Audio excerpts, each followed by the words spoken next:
In lesson number 1, we're going to be talking all about importing and managing your database. And what that means is really taking Wild Apricot and preparing it to house all the information that you have for those contacts and members that are already in your organization.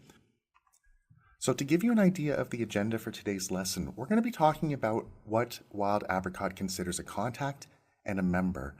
In the system, there are contacts, there are members. They play out a little bit differently and they have slightly different permissions. So we'll talk all about what you can do with membership and why it's slightly better than what Wild Apricot has for contacts, which is still useful, but different. We're also going to talk about how you can prepare things like your membership application form. That's in preparing the types of fields that you may want to collect for your data. So whether that's drop-down options that you provide to your potential applicants or whether you're collecting just text fields from them. We're going to talk about all of that stuff, plus the privacy options that you actually have within the system for that data. And they're pretty cool. You can actually set them in advance for your members or allow them to adjust them after the fact. So we'll take a look at all of that stuff. And we're also going to look at the different types of membership in Wild Apricot. Wild Apricot's unique in that it actually has an individual type of membership and then a bundle option, which is super useful for families, corporations or groups or any situation where one person may pay an invoice or otherwise manage a group of users. So we'll talk about that and I'll show you how you can set those up. And then in part 2, we're going to talk about how to prepare any data that you do have already so that it can go into Wild Apricot and live in all these places that you've created for it to live in the new database. We're also going to show you an example of how the actual import looks. And spoiler, it's really not that difficult. It's pretty simple. And if you've prepared things in advance, everything will go quite swimmingly. So I'll show you exactly what that looks like, as well as what it looks like if something goes wrong. I always feel that's important to put in these tutorial courses. So we'll take a look at what it looks like if everything goes upside down and you have to start from scratch. Again, really not that difficult and not that uncommon either, so don't worry too much. And I also did want to touch on what you can and cannot import into Wild Apricot. There are a couple of things that this system is not really meant to take. That's things like historic event invitations for your users. It's really the sort of thing that's set up to work for the future, but it may not be able to take their old registrations from years ago, just the information that it'll need to use for tomorrow.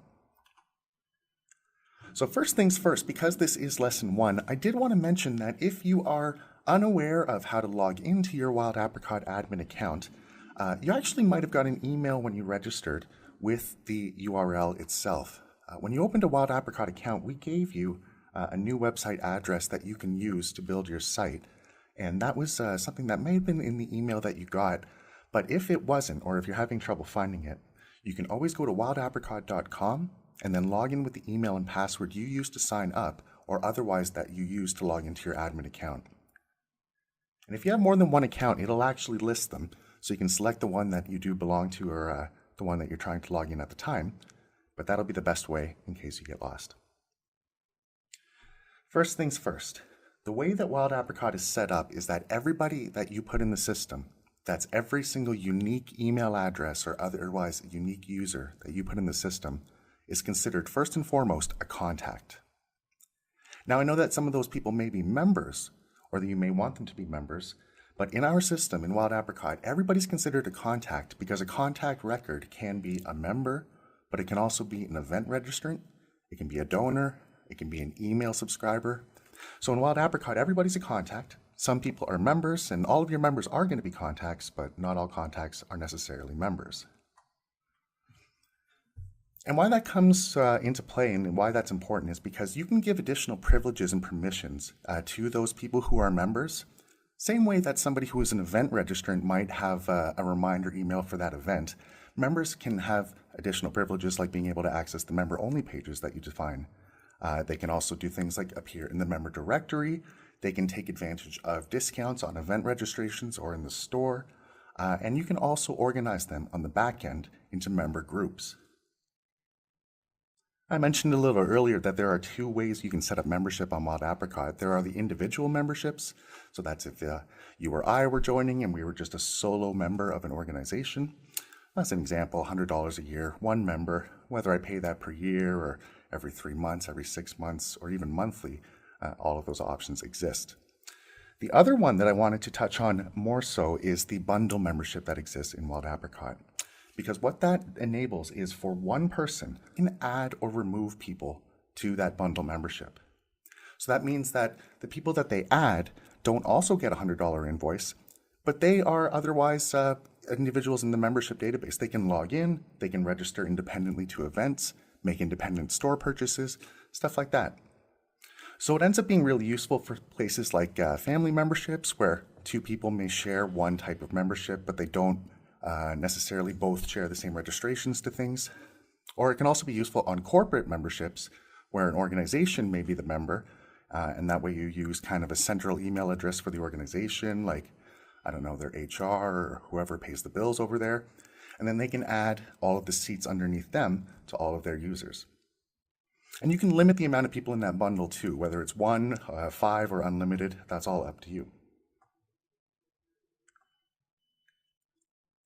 I mentioned membership levels a few times. Those are basically the different types of membership or subscriptions that you offer. Bronze, silver, gold is a good example. Maybe you have different permissions for bronze members, but silver members get access to a few different things, and it's a little bit more money. Basically, you can set up as many different options that you need in Wild Apricot, and they have all of the options for privacy and different emails that I mentioned earlier. You'll be able to customize the name, the cost, the renewal date, and all of those welcome emails too. So we're going to take a look in the program in just a moment at what that looks like. But first, I did want to show you that if you're downloading a handout, and you'll see those associated with all of the bootcamp lessons here. If you're downloading the handout for this lesson, you'll see links to different items that I've mentioned here. These are things that I think are very important in our help site. So it's a good way to get familiarized with the help site, but also if you want Coach Mark's curated recommendations, these are them. So if you like, you can pause here and you can do these membership related, check out these help site related options and then move forward. But otherwise, let's take a look in the program itself. So when you get into Wild Apricot itself, it's going to look a little something like this, especially if it's a brand new account. This is your dashboard, you're in the overview section, and for the purposes of this lesson, what we're going to do is we're going to head over to Members in the left-hand side menu, and then we're going to go to Levels. Now here we have a couple of sample memberships. You don't have to use these ones. I actually get this question a lot, but they're here because we didn't want you to just walk into a completely blank account. We wanted to show you what it's like when you have something set up. But you're meant to delete these, and I'll show you how to do those after. But what we'll do is for now, we'll go to Add Level in the top left. And here is where you can start defining your membership levels.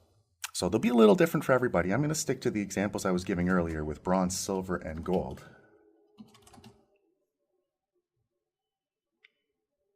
And this one, we can either make it an individual level or we can make it a bundle membership.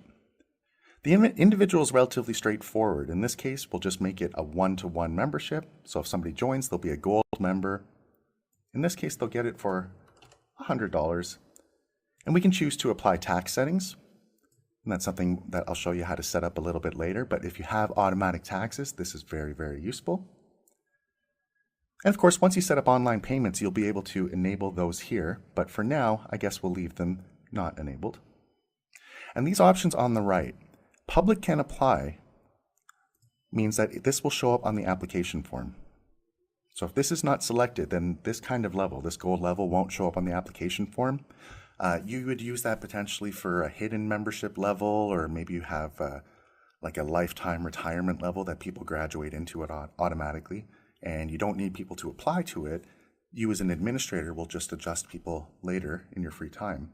But when it comes to the automatic way, and if you do want people to be able to apply, in the middle of the night, 3 in the morning, then you would want it on your application form. So you would want public can apply for most cases. Member can change to is what I was talking about for people upgrading and downgrading their membership. So in their user profile, when your members actually log into their profile later, they'll have the option to upgrade to or downgrade to any of the options that you check here. So maybe one of them's, we have the premium one, which is more expensive. And we have the regular one, which may be a little less expensive. And when you're done here, you're going to want to go to the next available tab, which is Renewal Policy. Now here is where all the magic happens, and it's actually going to be really neat. But first, let's talk quickly about the renewal period. So the options you have available in Wild Apricot are never, which it doesn't suggest it actually, but it is actually used for your lifetime memberships. So if anybody's a member in perpetuity or they don't ever have a renewal date, then never would be the option you would select for them. Those are your lifetime persons. Down here, monthly, straightforward. Quarterly is every 3 months, twice a year, every 6 months, and every 1 year, up to 6 years, actually, as far as you can make it up between 1 and 6 years. But every year, for example, you can set it for either the join date that person joined the organization, such as if I joined on October 17th, then my renewal would be October 17th. Or you can make it a specific date, like the 1st of the month, or any particular month, or the 15th of another month. Over here, you can also limit the period to which they're allowed to renew in advance. You can also limit it so that they can only renew within a particular period of time. So if you, and again, everybody's situation is a little bit different, but if you need to have different policies based on somebody should only be able to renew 10 days in advance for some reason, or months, you can set those here. But when I was talking about the magic of Wild Apricot, I was talking about this part, the renewal reminders and actions. Because here is where you can set up all the automation so that hopefully you never really have to do very much ever again. So down here is where you set what happens, for example, 14 days before somebody's renewal date. And you can adjust this date too. So if you need it to be 25 days, that's fine. And what you're going to want to do is tick these boxes, because generating an invoice and changing their status to pending renewal means that the system is going to send or generate an invoice for that user for $1,000, and it's going to automatically email it to them. So you don't really have to do anything. In that email, they'll be able to click through and pay the invoice and be a member for another year or month or whatever it is. And you're going to be able to set that all up here too by customizing all of these email options.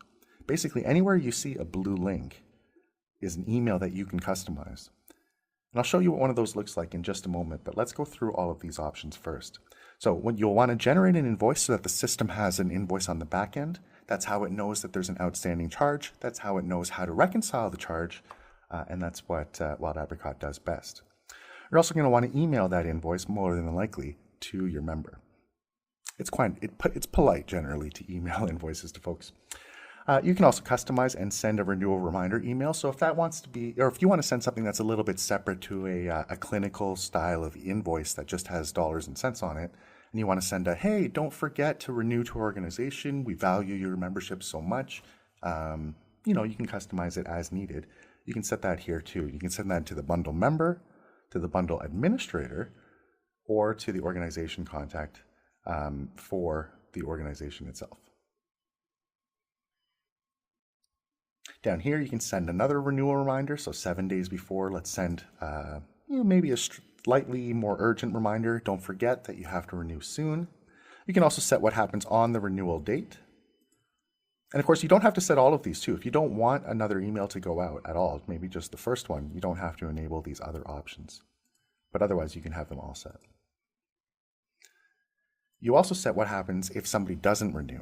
So if they haven't responded to their renewal invoice and they're about 7 days overdue to my organization, I'm going to go ahead and I'm going to downgrade their membership level automatically. Oh, I don't have the option, but you could set it here. So maybe you have a membership level, overdue, something like that. You can also send a grace period email if you want to ask them nicely not to forget to pay. And then you also have one more last chance here for automation to either, to do all of the final sorts of tasks, the finite stuff, like voiding the invoice, changing that renewal status to lapsed, so they're no longer pending renewal, they're just all the way lapsed. You can change the membership option, the membership level again. You can go and outright suspend it so that they would lose access to their login and to the ability to access members-only pages. Or you can go all the way and just archive the record so that they're no longer in the system at all for most intents and purposes. You can always restore them from the archive, but they're basically, at that point, collecting dust. And of course, you can edit that email as well. Now, right here at the bottom, before we take a look at what editing one of those emails look like, I just want you to see that you can also send a renewal pending email to after the renewal was initiated and pending is required. So somebody starts the renewal process but doesn't finish the renewal process, you can customize that particular email here too. And you can also customize the email that people will get once the payment actually goes through, especially after a recurring payment might be done. And going back up to the top, I'll just go over to the last tab for new applications. This is what's going to happen for new members. So not necessarily people who are renewing, but people who are brand new gold membership members. Here, we can do things like automatically prorate their fees. This is calculated based or to the day. So if you want, you can prorate their fees so that whether it's a monthly or a to the day sort of membership, they can pay the precise amount for the access that they're actually going to get. Likewise, you can do things like charge the full fee, but also extend the amount of renewal in the future if that's a better option for what you have in mind. Down here, you can set whether membership applications have to be approved by an administrator. So if this is checked, then people who apply will show up in the member summary that we saw a little bit earlier, but they'll show up to administrators as people who are pending approval, and then they'll have to be authorized manually. And likewise, for that process, you can make it so that payment has to be received in full before membership is activated. So you can make you can unselect these if you want people to be able to join without approval, or if you want people to join but also generate an invoice that they might be able to pay by check, and they may not have to pay on the spot with an online payment, for example, or you can check them depending on how you operate. You also have another chance to customize an initiation email when somebody starts an application but doesn't necessarily finish it. And you can also send what happens to a new bundle member when they do activate their new bundle membership. So maybe it has specific instructions on how they can add or remove users. That's up to you. Maybe it can just be a custom welcome. Oh, and lastly, the bundle member. Don't forget about that. So when somebody gets added to a bundle, they can also get a customized email. So let's go ahead and take a look at what one of those customized emails look like. We'll just take this one, although the editor for all of them is actually the same. So this is the bundle member activation email. This is what will be sent to somebody when they are added as a new bundle member. If I want to edit it, I'll go up here to the top and I'll click the edit button. And down here, you're going to see the interface for editing one of these emails. First, you have the subject. So this is the actual subject for the email itself. We can say, congratulations, you're a new member of organization name. Now these curly brackets, these are pretty neat. These are macros in the system. And you can see the button up here in the top right. When you insert a macro, it's going to take personalized data for the person who's receiving the email. So they might see, dear first name, dear Coach Mark, here is your email, something like that. Your email on file, and then we'll have the contact email macro. So when somebody actually receives that, it's going to say, dear Coach Mark, your email on file, you've been registered as a new bundle. And you can customize this as much as you like. You can actually even, you see the top toolbar here. You can edit it basically the same way as you would with any other word processor. So we can do things like justify it to the center. We can change the bolding on certain things. We can make text larger. And you see all of the options up here too. There are also many color options. You can insert logos for your organization if you have some, for example. The image button up here. There's the Wild Apricot. Default logo. That actually looks not so bad. And if you're happy with your email, when you're happy with your email, you go ahead and click Save. And that's the one that people are going to get when they're new bundle members. It's actually kind of whimsical. I don't mind that. Pretty good. There's another button here, Send Test Email. If you click that, it's going to send a test email with just some random data to the administrator. And sometimes this reflects your actual data that you have in the system. Sometimes it doesn't. That is just because it's mostly meant as test data to show you how the email formatting will work. So don't worry if you see in that screen that it doesn't necessarily reflect what you have in members and levels. But I think we're all set up here actually. So let's click Save. And now we have our new gold membership. And that was pretty easy. So I'm going to go and just rate that a 7 without thinking very much about it. But the gold membership up here, now we can see that it's a bundle membership. It'll add up to 8 members in that bundle. The renewal period is every 1 year, starting from January 1st. It's $1,000. It doesn't yet have recurring payments, although I'll turn those on later, and the public can apply. So what you want to do is you want to make one of these for every type of membership that you do have. That way, you can bring in all the data that you do have for your existing members, or new people can join to these existing options. So let's just go back to the slides for a moment. I want to talk quickly about that data, about the types of things that you can present as options to your members, and how they're actually going to enter them into your system, or how you may enter them if you have them already. So in Wild Apricot, there are basically 2 types of fields. There are common fields, which are things that are used everywhere on the site. That's anywhere that you have a form, anywhere that somebody's going to be entering data, or any way that's basically associated with the contact record. So generally, and they're actually pre-built for you, but you'll generally want things like first name, last name, email, maybe phone number, maybe address, things that you would ask somebody even if they were purchasing something from your online store, for example. So maybe not address, depends.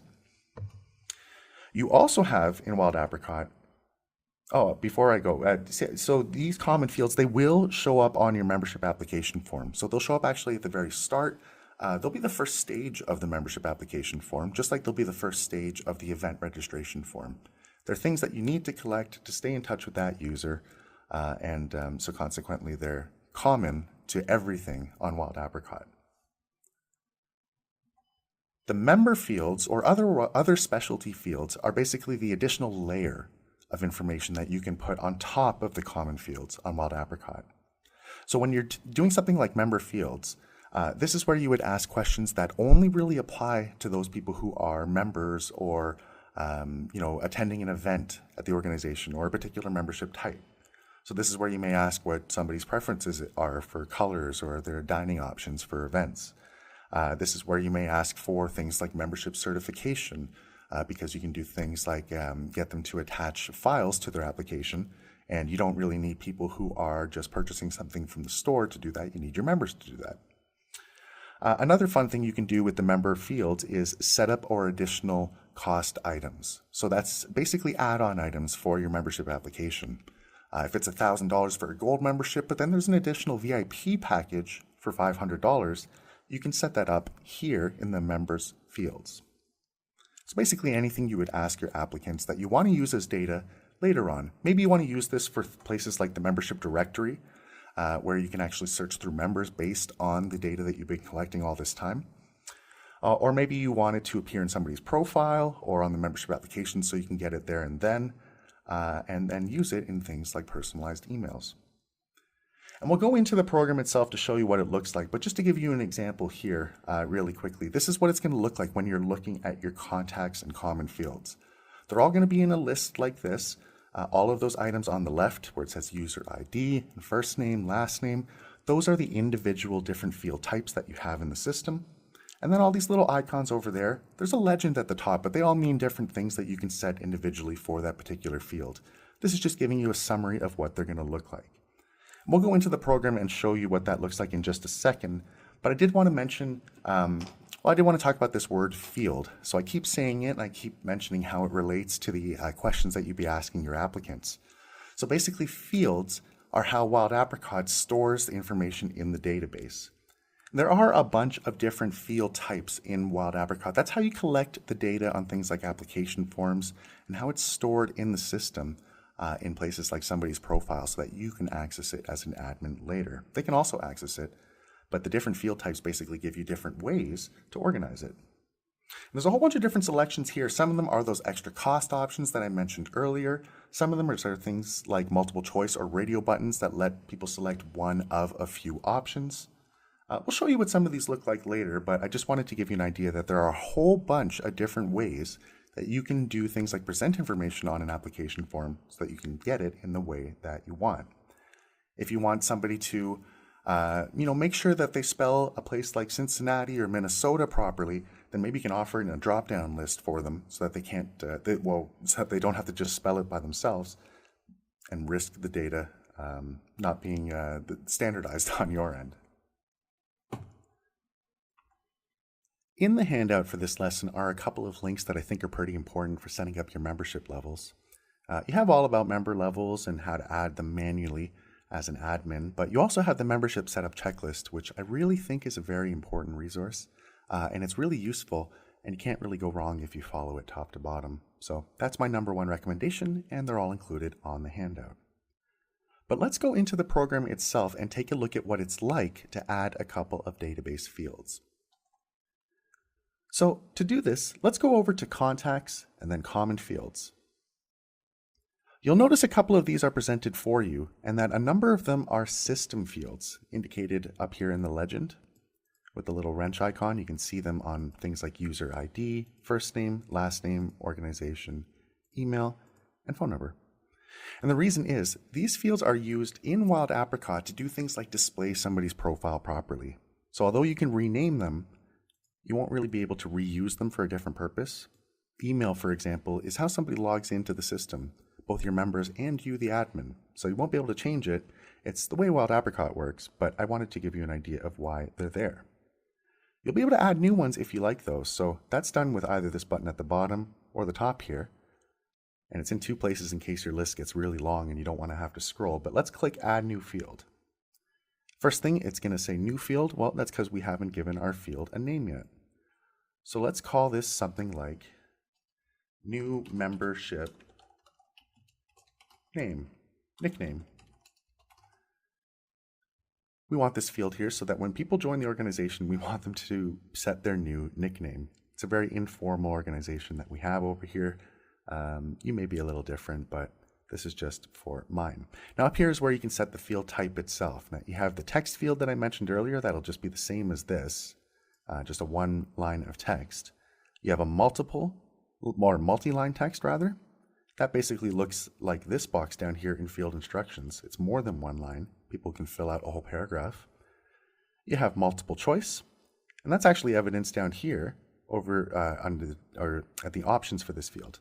You see that I can select more than one, or just one if needed. That's what a multiple choice field is like. Radio buttons are the same as these field options up here, these circle buttons. I'm only able to select one of multiple options. That's what radio buttons are. Drop down, that's kind of like this one here, where you have a bunch of options in a list that people can click. Picture, this is something that people will just be able to upload. So instead of an option that they fill in, there'll be a little button there where they can select a file on their computer and send it over and upload it as the picture. So it's pretty neat stuff. And down here, there's an avatar field. This is used for places like the membership directory or places that you have somebody's photo. So it's a good way to show off your members and have them upload a picture of themselves. File attachment, this kind of field will allow people to attach a file. So if you need them to attach waivers or certifications or things like that, this is a good place to do it. It'll, again, not ask them to fill anything in, but it will ask them to attach something. So if you need to provide the waiver in advance, it may be a good idea to put that on your website somewhere, maybe on the same page as your application page. We'll deal more with that in the lesson dealing with website design, but for now, we'll just move on. Rules and terms. This is like a little checkbox field that people have, or a checkbox that people have to select to indicate that they've read over something before joining the site. So you'll be able to attach your particular rules and terms here, and you can do that by, if you have a PDF or a file with the rules and terms, you can link directly to it by inserting a link here, and then having people or requiring people to check it before they actually go forward. And then the other fields you can select or make a date box so that they have to select one date, and section divider. This one's pretty neat because it just breaks up the application form. So you could do something like part 2, for example, and then they'll have this first part, then there'll be a little bit of a break with a line in it, and then it'll have this part in part 2. So pretty neat stuff. Now, I mentioned before that there are two places you can add fields. These are the common database fields. So these are going to apply to people who are applying for membership or events or donating, but we can also do the same for our membership fields. And that's done over here in members and then membership fields. Now these questions only appear on membership application forms and are only going to be in places like members profiles, not for your event registrants, but your members. If a member is also an event registrant, that's fine, but they'll have to be a member at least. But here's where we can do things like add another field. You'll have all the same options as before, plus some new ones here for those extra charges. But here's where we can do things like add more personal questions like, favorite color. How about that? Something we only want to ask our members. Anyway, we can select the type for that field, and the fancier options we have here in membership fields versus the common fields are things like member access. So here are where we can set what happens, or where somebody can actually edit this field information. So if we want, we can make it so that it's something that's only going to show up in their profile and not on the application form. Maybe we need to reduce the size of our application form, for example. Or we can do the opposite, where it's going to be only, well, we have to select one of them. In this case, it'll be only on the application form, but then won't show up in the profile. So if you need to collect data from people and you don't want them changing it later, this is an option you can do as well. Member access is basically where they're going to be able to access that information. Even after they've already filled it out, where will they be able to see it? You can make it so that that member can only view it as well. Again, if it's an application information, like you had them fill out a waiver or something like that, you don't want them to change it, you can make it view only. And likewise, the other option is to make it for internal use only, so only the admins can see it. If you have it so that it shows up in their profile, you can also set the privacy option for this field. So you can set where it's going to be accessible, whether it's not accessible to anybody at all but the member and the admins, or if it's something that would potentially show up to other members in something like the directory. Anybody is basically the public option. If you make it so that others access as anybody, then any public member who visits the site who would potentially see something like this where you displayed it in a directory or on a page, they'd be able to see it. So if you do need to protect your members' privacy, members is a good option, but it's up to you. And the other option you can do is to use this in specific types of membership. So you can either have this particular field, this favorite color field, apply in all levels or just to a couple. So maybe we only want it to apply to our gold membership. The last thing to take a look at are these extra charge options. So this is where you can do things like add-ons to the organization. So let's check this one. Actually, let's do this one, for example. Multiple choice with extra charge. What I'm going to do is I'm going to make this an application fee. So when somebody does join my organization, this is application initiation fee. Sorry, that's actually what I was trying to portray properly. Initiation fee. There we go. So we're going to make it an initiation fee. It's going to be required. It's going to be an additional $50 processing fee for joining for the very first time. It's going to be selected by default. And over here, new choice, we're going to title it first time fee. $50. It's selected by default. It's required, so they can't go forward without selecting it. And down here, we can make it so that it's included in new applications. We can either prorate it or not, but we can select whether or not it's going to be included in renewals too. So if this wasn't a first-time fee, maybe we would want it to appear every year or every month. But right now, for an initiation fee, I'm going to not select it for renewals, and that will set it. And it's also going to be just for the gold membership. So when you're ready with all of your fields, and you can add more than one too, you can go all the way down the list and add as many as you like. You're going to want to do this before importing your data, because when you select things, I just have to retitle this because it doesn't like having everything titled new field. But when you select, or when you create your fields, when you select all of the privacy options and set them for that actual data, it means that the information that you bring into Wild Apricot will get that privacy stuff automatically applied. You can always change it later, but if you want to do everything right the first time, then the best thing you can do, just like the membership setup checklist suggests, is to follow or to create your membership fields ahead of time. So we'll save our changes here. And now we can see that we have a couple of fields here. We have the initiation field, we have new field and new field G. We don't need this one anymore. That was a mistake, so we'll delete it. Likewise with new field, we don't need that one. So I'll select it, and up here in the top right, delete. We'll save that again, and that'll be that.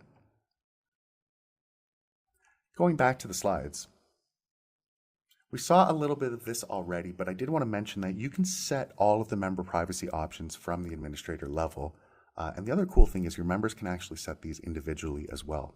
When they log into their profile, they'll have full access to change as much of this as you allow for them. So it's pretty neat stuff, and it does make sure that you can adhere to things like GDPR and other anti-spam regulations where people can control their own data. So you can take a look at that later. And we'll look at this in the system, but you can see an example of how you can really fine-tune the privacy options for the system. In the handout, I included a couple links to these privacy options because I do think they're useful and I do think they're valuable. And some organizations especially consider privacy more than others, so do take a look there. But in the program itself, I'm going to show you where you can adjust these membership privacy options from an administrator's perspective on a macroscopic scale. So what you'll want to do is head over on the left to Settings, click the Settings option, and then go here to Members and then Privacy. Here gives you a general summary of all of the privacy options you do have in the system already. On the left, it'll show you all of the fields that you do have, things like your username and last name, email, phone, avatar. And then over here, it'll show you what their existing privacy option is. So if it's anybody, they'll be in this column. If it's members, they'll be in this one. And if it's no access but to the admin and the member, then it'll be in this one. If we want to edit it, we'll go to Edit. We can do things like change the email so that the email address is not accessible to anybody. It's just accessible to other members. And we can even lock that change too, because we don't want our members potentially changing it. We want it to stay like that. And what we'll do is we'll go ahead and save. Here, you're going to be asked whether or not you want to apply this new privacy setting to all of your records, including people who may have changed it already in the past, or if you want to leave those existing records alone and just have it apply to people in the future. Here, I'm trying to correct a change from before, so I'm going to have it apply to all records. For confirmation, the system asks that you type reapply. And you can set this for all of your privacy options, and it's always something that can be done later on after the fact if you do need to correct something or adjust it from an admin's perspective, but it'll be here in Settings and then Privacy. Lastly, before we get to the import itself, I wanted to show off the group functionality of Wild Apricot. Now, groups are something that's slightly different to membership levels because they apply beyond membership levels. They're basically another layer on top. And how that works is that people of different membership types, different membership levels, can all potentially be a member of the same group.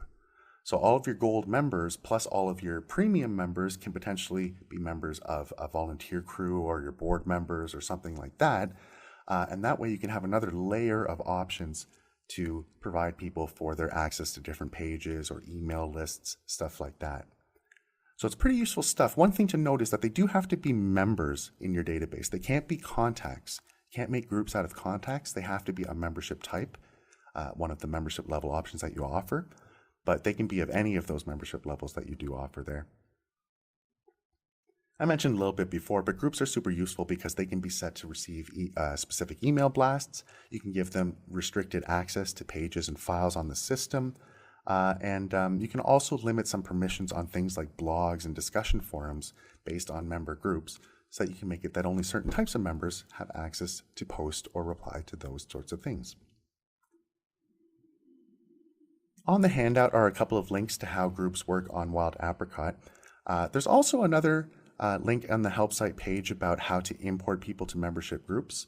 We'll talk a little bit about that in the importing part in part 2, but if you do have people as part of existing groups in data that you are importing to Wild Apricot, you'll want to check out that particular page on the help site too.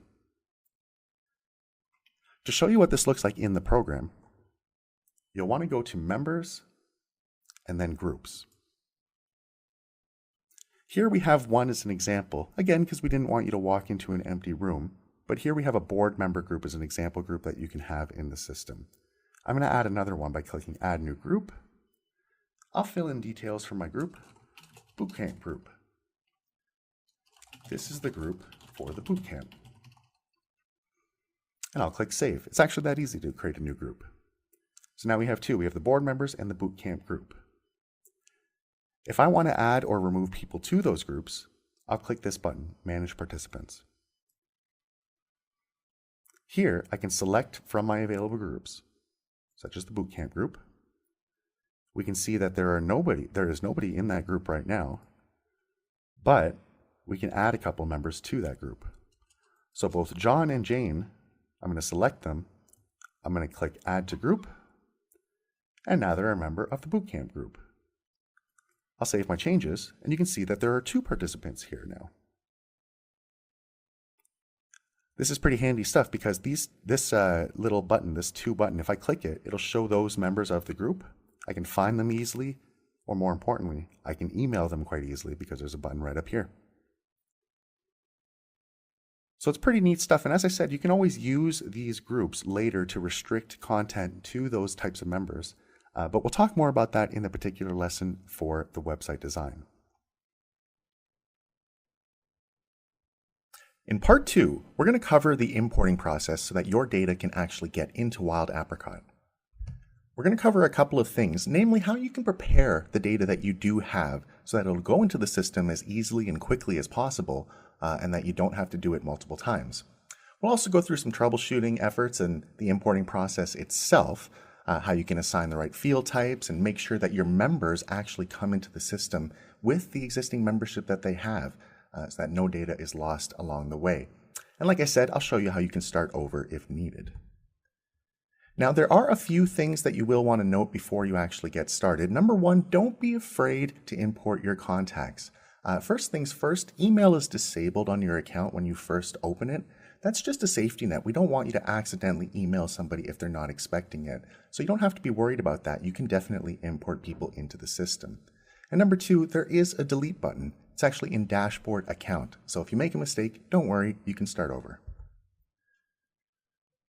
In the future, you'll be able to edit records in bulk. So even though this is your first import and you're just preparing things for now, in the future, you'll be able to make changes.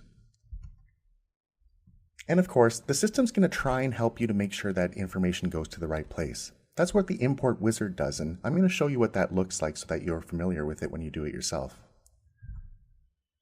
But of course, you'll be able to review any errors and any other changes that have happened on the account, and you'll have a pretty good idea of just how effective your import was. Now, the number 1 thing you can do to prepare is to merge all of your data into one spreadsheet. Wild Apricot can only really import information from one spreadsheet at a time. So if you have multiple sheets on your actual spreadsheet software, like sheet 1, 2, and 3, you're going to want to merge all of that data into one single sheet.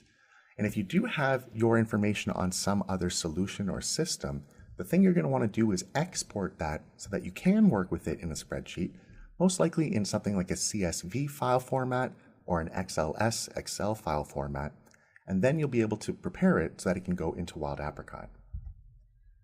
And you'll only be able to insert that one spreadsheet at a time. So if you do have multiple groups of members, that's perfectly fine. You'll just have to do them one at a time rather than do them all at once. The other thing you can do is to standardize all of the date formats in your spreadsheet. Now you can set the standard for Wild Apricot. That's something you do in Dashboard and then Organization, but just make sure that all the other date formats in your spreadsheet match what Wild Apricot's expecting. There's a really easy way that you can actually prepare yourself for the import of information to Wild Apricot, and that's by exporting information that's already in the system. It's a little counterintuitive, but what it does is it gives you a template with which you can insert your information so that it fits right in. I'll show you exactly how to do that, as well as so you can familiarize yourself with the export process. Head into your account and then to Contacts and then List. In here, you'll find a button near the top of your screen for Export. In the future, this will be very useful for being able to get particular data out of Wild Apricot. For example, if you need something for reporting purposes, you can access things like the contact fields, the membership fields, as well as any system fields, and the custom fields that you may have added into the system. For now, let's continue to export all of the fields. We'll leave that checked, and I'll click Export. What this will do is give you a spreadsheet of all of the data you have in Wild Apricot, including any custom and system fields that are existent. You can see things like first name, last name, email, as well as some custom things in the back end, like group participation, the custom fields you've added, whether they're archived, and more importantly, the fields that the system is looking for with regards to whether or not somebody is a member. Those being the membership enabled, membership level, membership status, member since, and renewal due fields. These 5 are very important if you do want to import existing members. For now, what you can do is insert your own information into this existing template. For example, if I wanted to add myself, I can start filling that information out and then import this into Wild Apricot. The reason being, it knows what to do with all of these fields already. If you have a full list already of your members, you can try and fit it so that it does fit into this template and then just copy and paste it. Again, if you already have an existing list, the 5 most important fields will be these ones. In the handout for this lesson, you'll find links to all of the most important help site articles about importing your data. The one I think is personally the most useful is the import checklist. When coupled with the membership setup checklist, you really can't go wrong. All of these links are included in the handout. When it comes time to import your information, we can either follow the import checklist that's linked in the handout, or we can follow these 5 steps. Step 1. Only use one sheet on your spreadsheet. Many spreadsheets often open with multiple sheet options, but you really only need one to import your data to Wild Apricot. Try and delete the others and make sure that all of your information is in the same sheet. Step 2. Remove any extra rows you have at the beginning of your spreadsheet. The very first row in your spreadsheet should be the column header. That way, the information at the top matches the information that's reflected down the rest of your spreadsheet. If you've been following the membership setup checklist from before and preparing your Wild Apricot database for this information, then you've probably already made a number of common fields and membership fields for the information that you'd like to import. You want to make sure that your column headers match the same spelling and date and any other standardized format that you have in those fields you've already created. If they match exactly, the system will know exactly where to put the information. Step 4 is general housekeeping. We want to make sure that date formats are standardized, that there are no extra spaces anywhere, and that all of our cell contents are formatted as best as we can so that they're standardized to go into the system. Many organizations will likely have their own unique data that they've been collecting, and that's perfectly fine. By creating common fields and membership fields, you're creating a place on Wild Apricot for that data to be housed. And that's perfectly fine to do in the import process as well. As long as it matches what's expected in your common fields or membership fields, the data will be able to be imported. And don't worry about this particular example because every spreadsheet looks a little bit different. Just be concerned about standardizing your formats and making sure that everything looks ready to go. Usually the biggest concern is just removing extra spaces. So if you're familiar with spreadsheet programs, the Find and Replace tool can really cut down the amount of time it may take to fix your spreadsheet. Step 5 is to step through the built-in importing wizard on Wild Apricot. When you're in there and when you do select a file to be imported, you'll see that the import wizard breaks it down into multiple columns so that you can see examples of the data that you're bringing in, as well as where it will be put once it's brought into Wild Apricot. You'll see the column header, as well as example data from your spreadsheet, a checkbox to indicate whether or not it should be imported into the system, and then the action item where it's mapped to on Wild Apricot. The next screen will show you a summary of your import, including any errors that may have popped up. And don't worry, you can start over if needed by heading to Dashboard and Account. There's a button in there to delete all of your existing contacts. Here I have a spreadsheet of data that I'm ready to bring into Wild Apricot. I have all of the fields I'll need to bring in my membership information, as well as one I'll need if I have bundle members, and all of the custom data that I'm going to bring into Wild Apricot. When we're ready, we can head to Wild Apricot, Contacts, and then Import. From here, we can choose the import file. Then we can click Upload. And the very first step will be asking if the first row of that spreadsheet was a header. And in most cases it's going to be, and we'll click Next.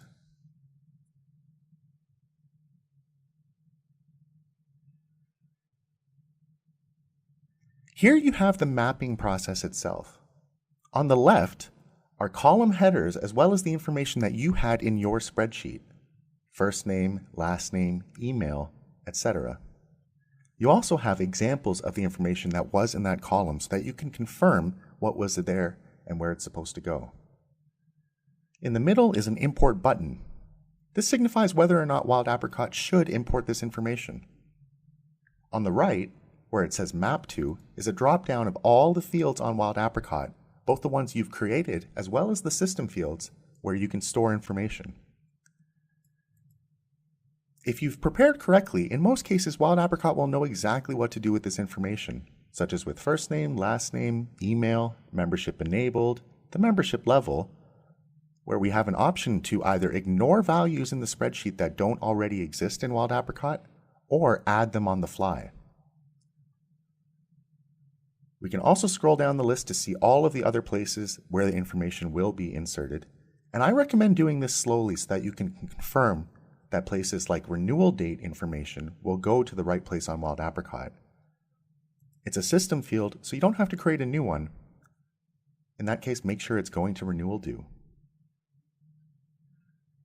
Scrolling down the list, we have a bunch of empty columns and they don't need to be imported into the system, so we'll leave them unchecked. Now I'll click Next. We can make a note about this import session.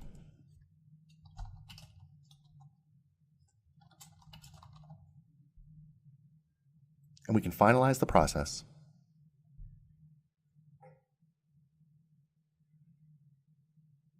When it's finished, we'll see a summary of the import, the date, the file, and notes that we made for the import itself, as well as all of the records that were processed and any new members that were created. We can click on this to see all of those new members. There are a number of fields which are built into Wild Apricot and don't need to be created specifically by you. You just need to map your existing data to those fields. You can see a full list here, but I wanted to give you some examples of things that you can import with no issue into Wild Apricot, as well as things that you don't need to prepare in advance for. Custom data like first name, last name, email, or any address information can come into the system with no issue, as well as things like membership join, renewal, and expiry dates. You'll also be able to create custom membership levels and import people into those levels. Likewise, you can import people into an existing membership status. You'll also be able to import privacy preferences and import people directly into member groups if you have them.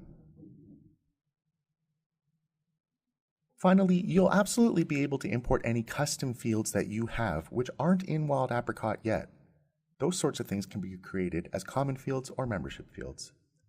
And lastly, internal notes can come in, no problem. There are, however, a few things that you cannot import into Wild Apricot properly, namely historic payments that may have been made by a member to your organization, or invoices or emails that they have got in the past. They don't fit perfectly in Wild Apricot without being recreated on a one-to-one basis, so it's best to think of this as a going forward solution. Likewise, you aren't able to import somebody's avatar or photo. You'll have to create that manually as an administrator or have your member do it themselves if you do want them to have a photo field. Lastly, you won't be able to import old credit card information for your users. They'll have to reauthorize billing and complete a new payment. It can be made a recurring payment, but the first one will have to be authorized by the member.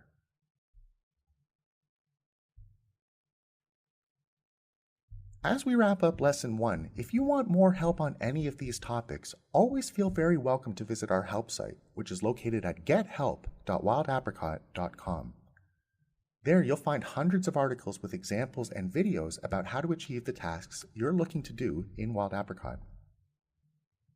But if you want any extra help to get in touch with the coaches, please feel very welcome to reach out at coaches@wildapricot.com.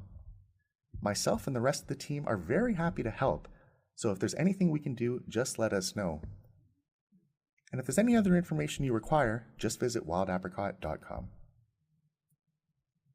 On a personal note, thanks so much for getting through Lesson 1, and I can't wait to see you at the rest of the boot camp. Have a great day. Coach Mark, signing off.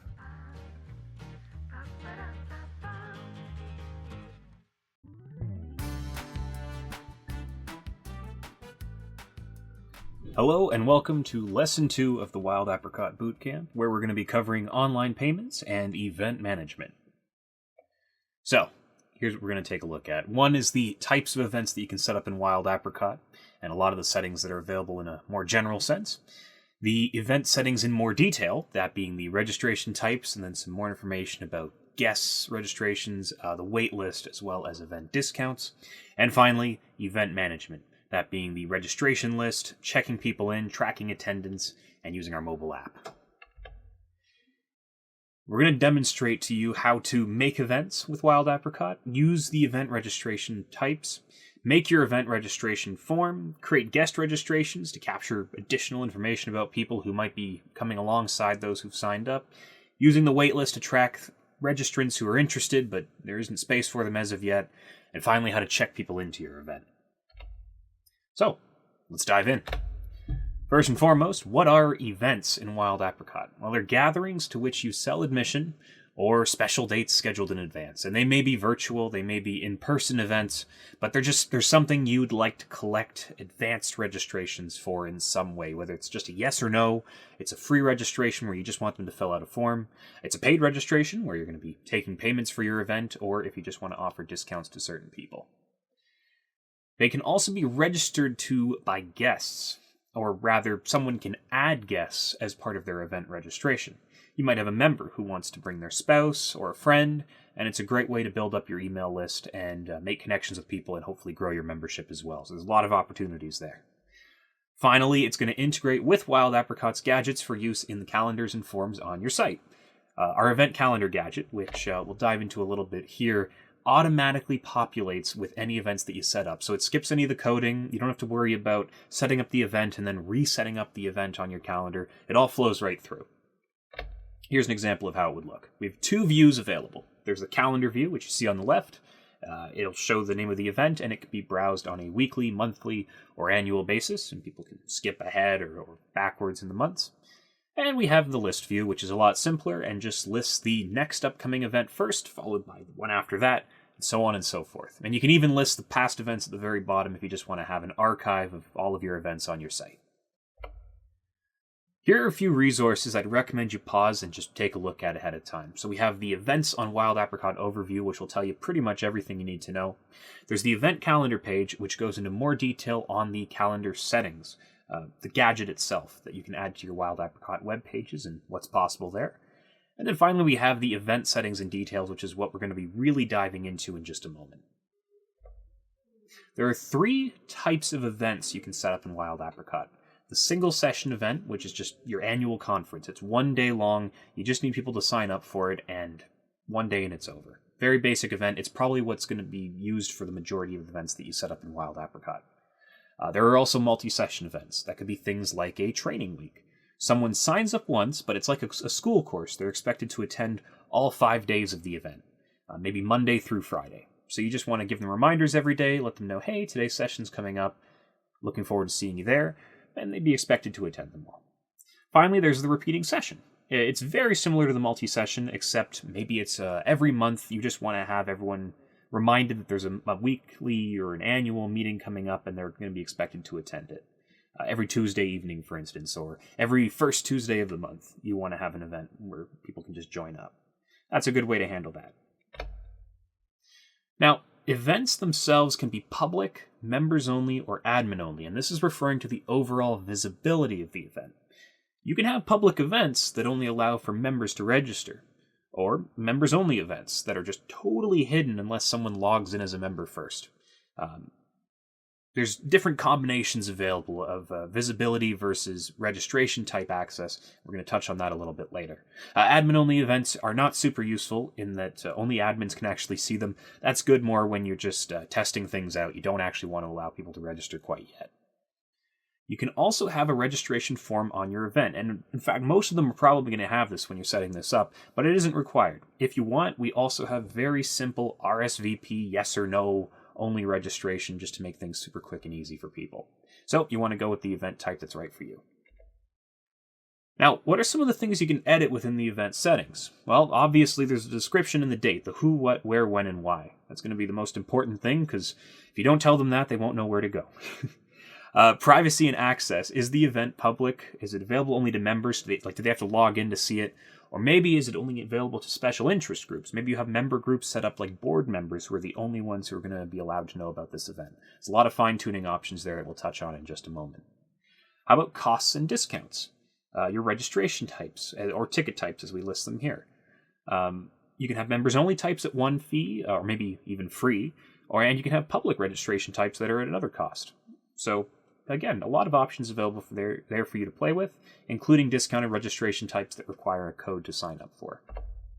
We also allow you to tag your events, and this is super cool because you can also filter the event calendar to only show events with specific tags. Some organizations have a ton of events, and they don't want them all on a single calendar. So what you can do here is have multiple web pages on Wild Apricot that only display events with a certain tag. We also offer waitlist settings. If your event is full, but you still want to see if people are interested, the waitlist is going to become in super handy. We'll be touching on that towards the end of the boot camp. You can set a limit on the overall number of registrations that you'll be accepting for your event. Say you've got a space you're renting, it only holds 100 people, something like that. We can help facilitate that. And finally, guest registration. If a member or even a non-member is allowed to bring someone else with them and you want to capture information about them, we've got a few options available for you there. Again, here's some really, really, really good help articles that I'd recommend you check out. Again, more information on just the event settings and the details therein. Some more information on multi-session events where you have someone signing up once for an event and effectively being expected to attend each session, kind of like a school course or something like that. More information about event visibility, restricting events to the public, or rather just keeping them open to the public, restricting them to members only, or locking them down to admins only, though, again, that's probably something you're only going to want to do if you're testing things out. Lastly, we have a guide here on registration types and tickets. That's the same thing. It's just we call them registration types. You may refer to them as tickets, your organization, but it's just different ways to offer different rates to different people within a single event. So let's jump over to the demonstration portion. All right, so here we are on the dashboard overview page, which is where you're probably going to land the first time you log in. We're going to jump over to events and then event list here on the left. Now, we've got a few events that have been set up ahead of time, but for example's sake, let's create a new event from scratch. A couple of options here, you'll see right off the bat. There are simple events, which are exactly what they say. They're very simple. They're just there if you want to collect a yes or no response on registration. No payments, no event registration forms. The most simple thing you can imagine. For the majority of the events that you set up with Wild Apricot, you're probably going to want to use this one over here, the advanced module. So let's go ahead and give that a click. And here's the first thing we land on, the event details tab. So the first thing we want to do is name our event. Let's see, let's call this one Important Meeting. I'm sure you'll have something more specific, but for our purposes, this will probably do. Tags. We can have as many tags as we'd like, just separate them by commas. This is going to be super handy later on when if you want to filter the calendar to only show certain types of events. Let's call this one Important. Maybe I want to have a filtered calendar that only shows events that I have deemed important. And of course, this is a meeting, so let's include a meeting tag as well. Notice that meeting was already one of the available tags because I had set it up on another event. So I could have also just clicked it to add it, but here we are. Click to remove or add it. All right. Now the location. Well, I'm going to assume everyone knows where we are, so I'm just going to say Wild Apricot Office. Your members may need a more specific location, or maybe you have a clubhouse where everyone meets up, or an organization headquarters. You'll know what to put there. The time zone, in this case, I'm going to say that I'm in the Eastern time zone, being located in Toronto. And the start date and the end date. Actually, so this is important. You only need to specify a start date if your event starts and ends on the same day. So you can leave the end date blank. That's fine. So we're going to go ahead and just set a start date of February 4th. And actually notice we can scroll through the months or years here as needed. But February 4th will do just nicely for us. And my event will start right at 10 a.m. sharp. And let's say it's going to run until 11:30 a.m., an hour and a half long. Some additional options we have available here are the sessions. We have the ability to add just individual sessions of any date we'd like. So maybe, there's one here, one there on the 27th, and we can specify the times and all of that, but we're not going to do that for this particular event. We can also add repeating sessions. So this is where you want to have it running maybe every single day, 5 times, from 10 a.m. to 11:30. This is good for those week-long training courses and things like that.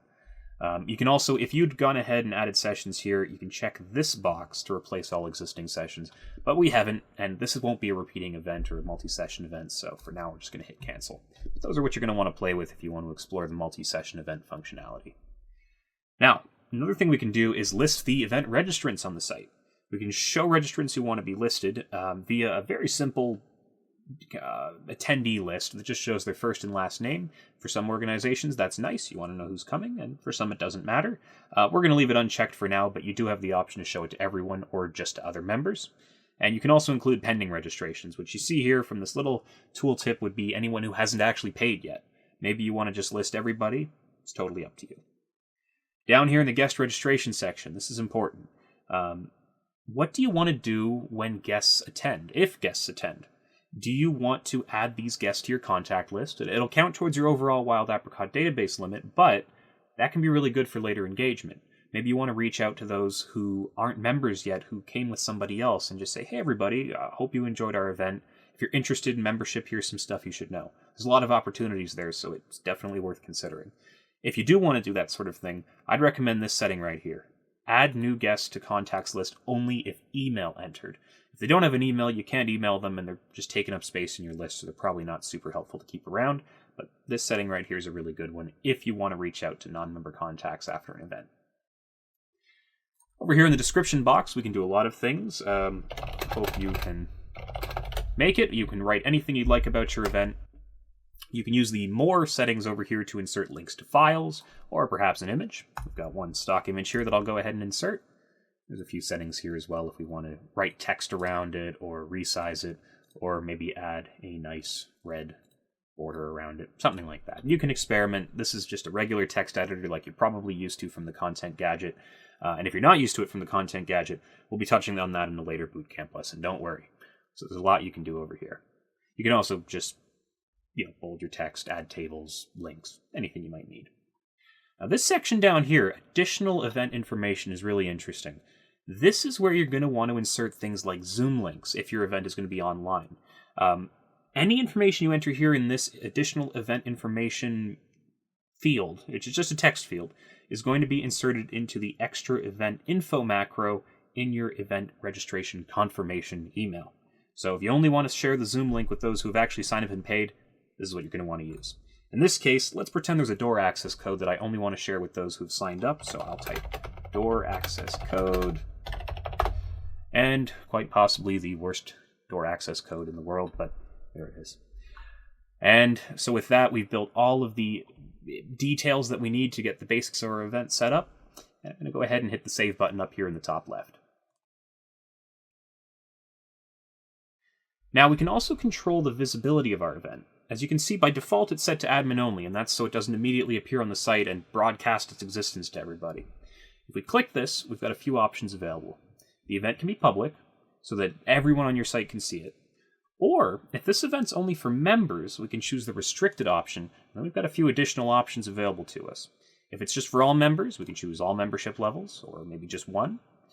And if it's just for certain member groups, maybe board members, you can choose that option. And in that case, we wouldn't want to check this option. In my case, this is going to be a public event. Anyone can sign up, and anyone can see it.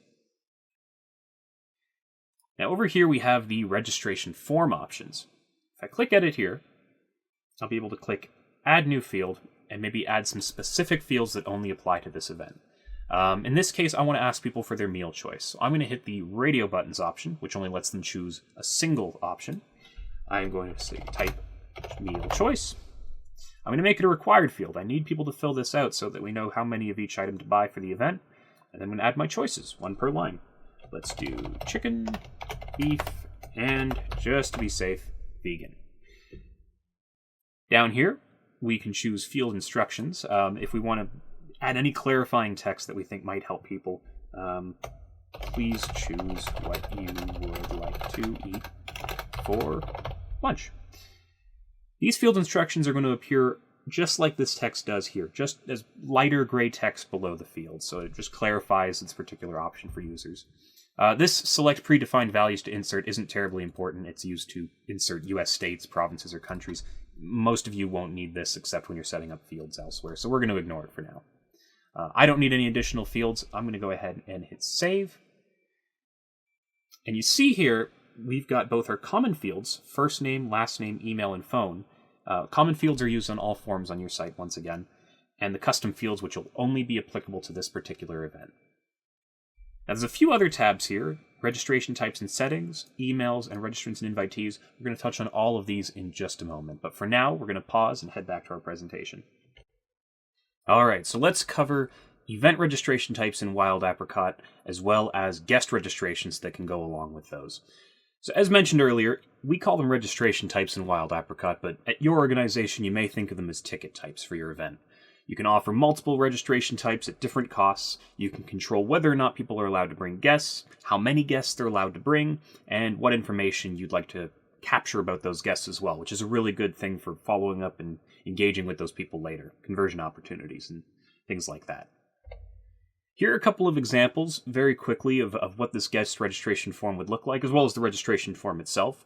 On the left, you have an example of what someone would see if you're only collecting the number of guests they're bringing. So they'd enter their information, first name, last name, email, things like that, and they can just type in the number of guests. Or on the flip side, if you're collecting more information about the guests, they can hit the Add Guest button and then fill out their guest's information. And then you can even control whether or not that person gets added to the contact list, so you can follow up with them later. We're going to demo this in just a second, so you'll get a much better picture of it in just a moment. Let's talk a little bit about editing an event registration type, which is how people are actually going to register for your events. Here's a brief overview of some of the settings that are available.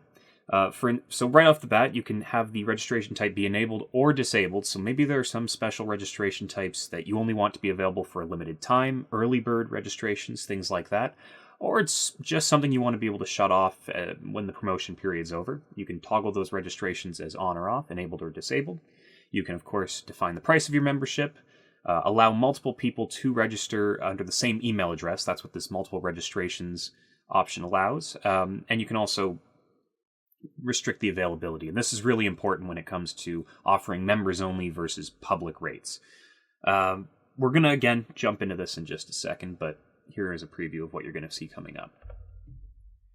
Additionally, you can offer registration types that are restricted by registration codes. And here on the left, you can see an example of how that would appear. They'll see the price, they'll see that there's a special rate available, but they'll need a registration code to actually access it. And you can define that registration code to be anything you'd like, maybe a keyword or something like that, or you can just have our system generate it for you. Either's fine.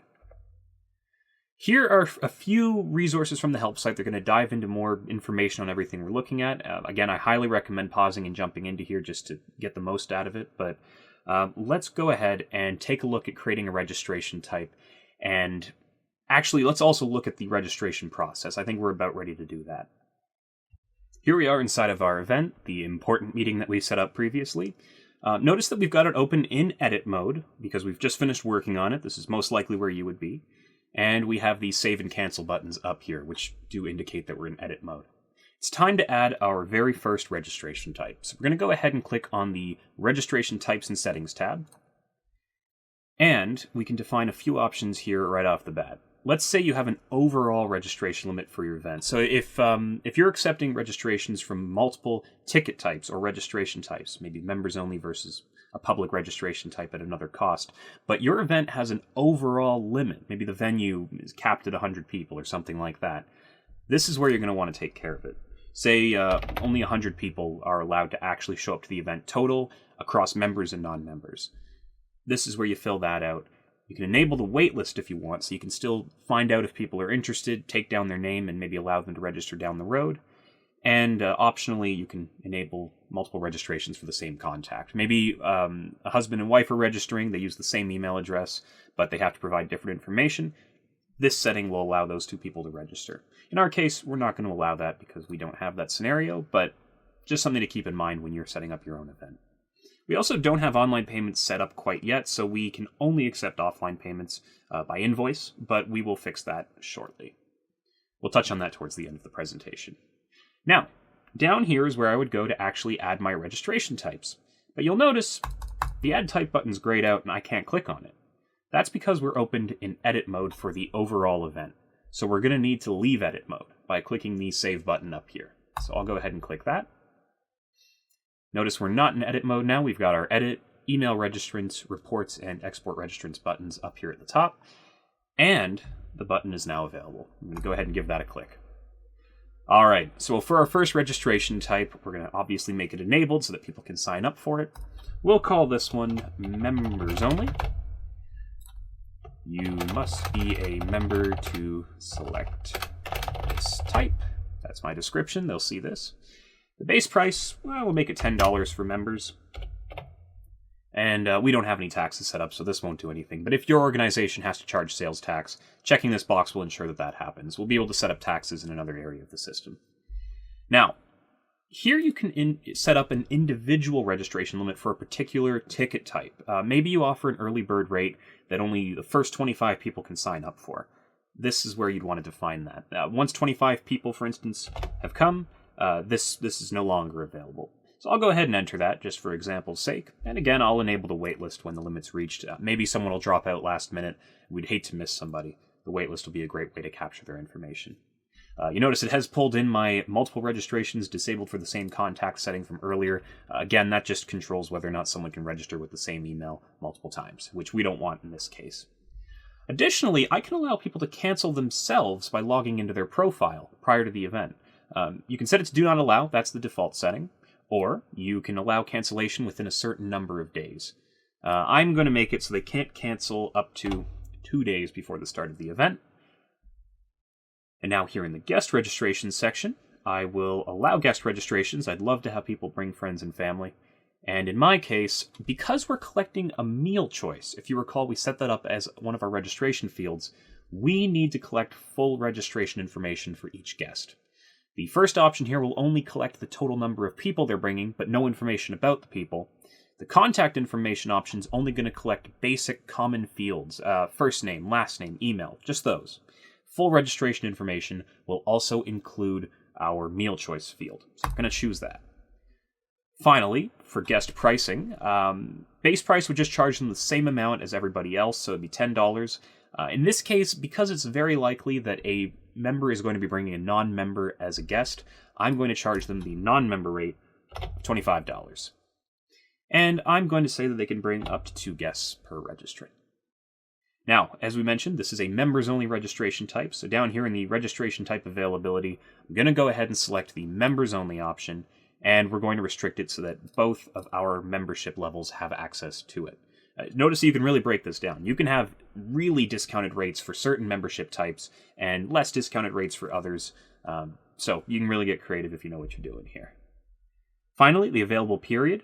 If this registration type is only available up to a certain date, or you just want to cut off registrations prior to the event, maybe 2 or 3 days before, so you can get everything lined up and get everything shipped off to the printers, this is going to be the best way to control that. In this case, I don't really have an available period. I'm okay if people sign up to the last day, but you might want to experiment with this and only allow people to register up to a certain date. Finally, if unavailable, I can either show it with special formatting or hide it. And what this does is allows people to see that there is a registration type here, but if they don't have access to it, say they're a non-member, it tells them that. It'll show the registration type, it'll show the discounted rate, but it's going to tell them you can't pick this because you're not a member, and click here to become a member, which is really good for funneling people in and getting them to sign up. So for marketing's sake, I'm going to allow that to stay as show with special formatting. But if you have special rates you don't want to advertise, you can go ahead and click the hide option. That's okay too. And we'll go ahead and save that. All right, so our event registration types are ready to go. We're just going to go ahead and hit the back button here to go to the main event settings page, because there's one last very important setting we need to get in place. And that is this one right here, allow registration. If you don't enable this, your event won't have a register button and people will be very confused. So make sure you click this. It's something that a lot of people miss. Once you see that blue toggle is on and that it says registration is enabled, you're all set. And now we can go ahead and jump over to begin testing the registration form. All right, so here we are on the home page of the site. It's been pre-set up with a few demo pages, and I've gone ahead and logged in as our testing member, Frank Smith. All that's left to do is sign up for our event. So I'll click the event calendar option up here on our menu bar. There's our important meeting. I'll hit the register button. And because I'm logged in, my information is already pre-filling in. So testing@test.com is my email. And as you can see, because I've entered a member's email here into the registration form and signed in as a member, I have access to this members-only registration type, which is $10 as opposed to the public registration cost of $25. So I'll go ahead and hit that members-only type, hit it next, and my information is pre-filled. The common fields are being pulled in from my profile, which saves me the trouble of having to actually enter all this information manually, and all that's left for me to do is choose my meal choice, because as you recall, we set up that field earlier. I'll go ahead and hit chicken, and I think I'll go ahead and add a guest as well. So let's add Jane Smith to this event.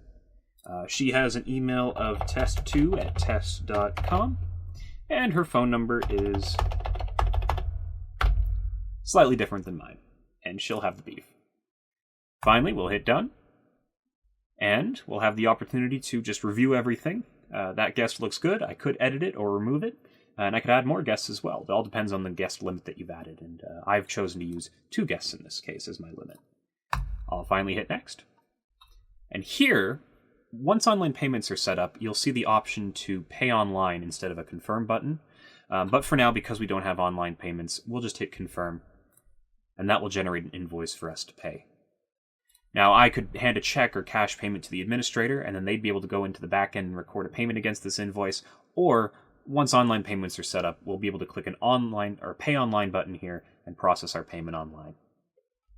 Now, let's jump back to the presentation where we're going to cover some of the more advanced fine-tuning options, event emails, and the waitlist.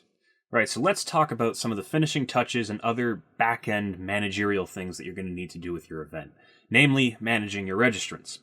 With Wild Apricot, you'll be able to check in your attendees, view and update their registrations. I'm sure you've had a million times when someone reaches out to you and says, oh no, I made a mistake on the registration. I need to add another guest, or I need to update my name, or I signed up and picked the wrong thing.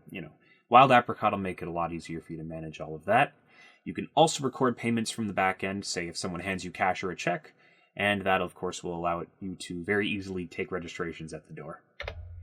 Here's a quick example of what the interface is going to look like, and we're going to jump into a demo in just a moment. But as you can see, it's easy to just check in attendees by checking a box, or record a manual payment if they hand you a cash or check payment.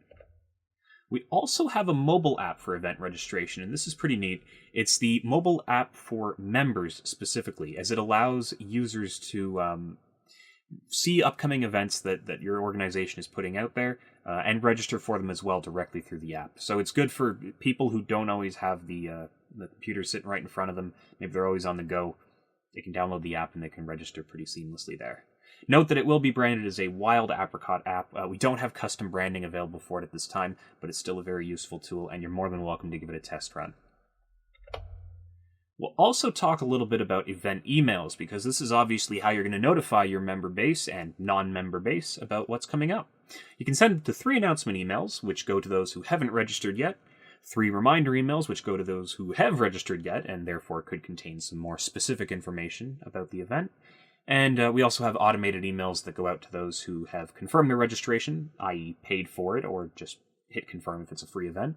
Pending registrations, those who have not yet paid for their registration, and also waitlisted emails for those who don't have room for them yet, but you want them to be able to attend down the road. Here's another quick screenshot of what the interface looks like. We have the ability to send up to 3 announcements, up to 3 reminders, and you can send them immediately, or you can schedule them to go to people at a future date. So you can set the whole thing up and just kind of let it run for you in the background, so you don't have to worry about going in and manually doing it yourself. There's a help site article on the right there all about event emails. Again, very good resource to check out. Feel free to give it a click and give that a read through for more information. Let's jump into a demonstration of these 2 tools. Okay, here we are on our important meeting event once again. I've landed on the event details tab, and to view those who have signed up for the event, go ahead and click registrants and invitees over here.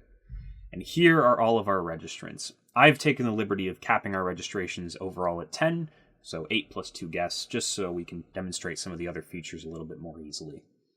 Here's everyone who signed up for the event, and I have already gone ahead and checked some people in as they showed up. This is something you'll probably be taking a look at after the event has actually gone through. It's as simple as checking the checkbox next to their name to either check them in or mark them as checked out or not attended if you accidentally checked the box. You can also see over here whether or not they actually paid for their registration.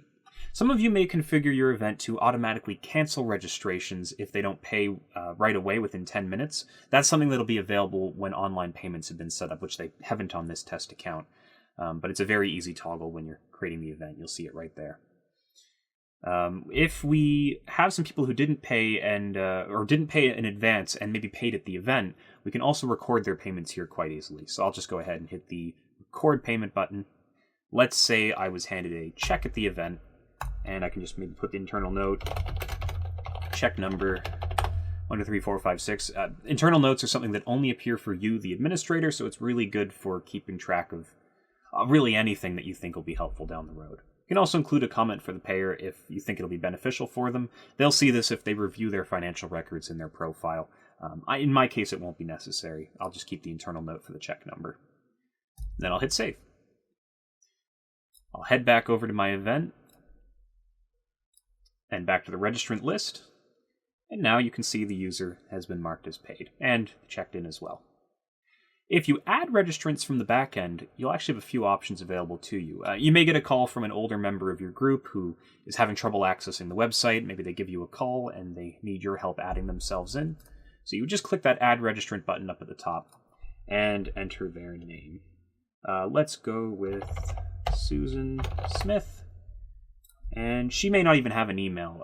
As an administrator, you have the right to bypass the email field, though for the public users it will be required. And Susan's a member, so we'll choose the members-only registration type for her. And she let us know that she would like the chicken option for her registration. So we'll fill that in for her, and then we'll hit save.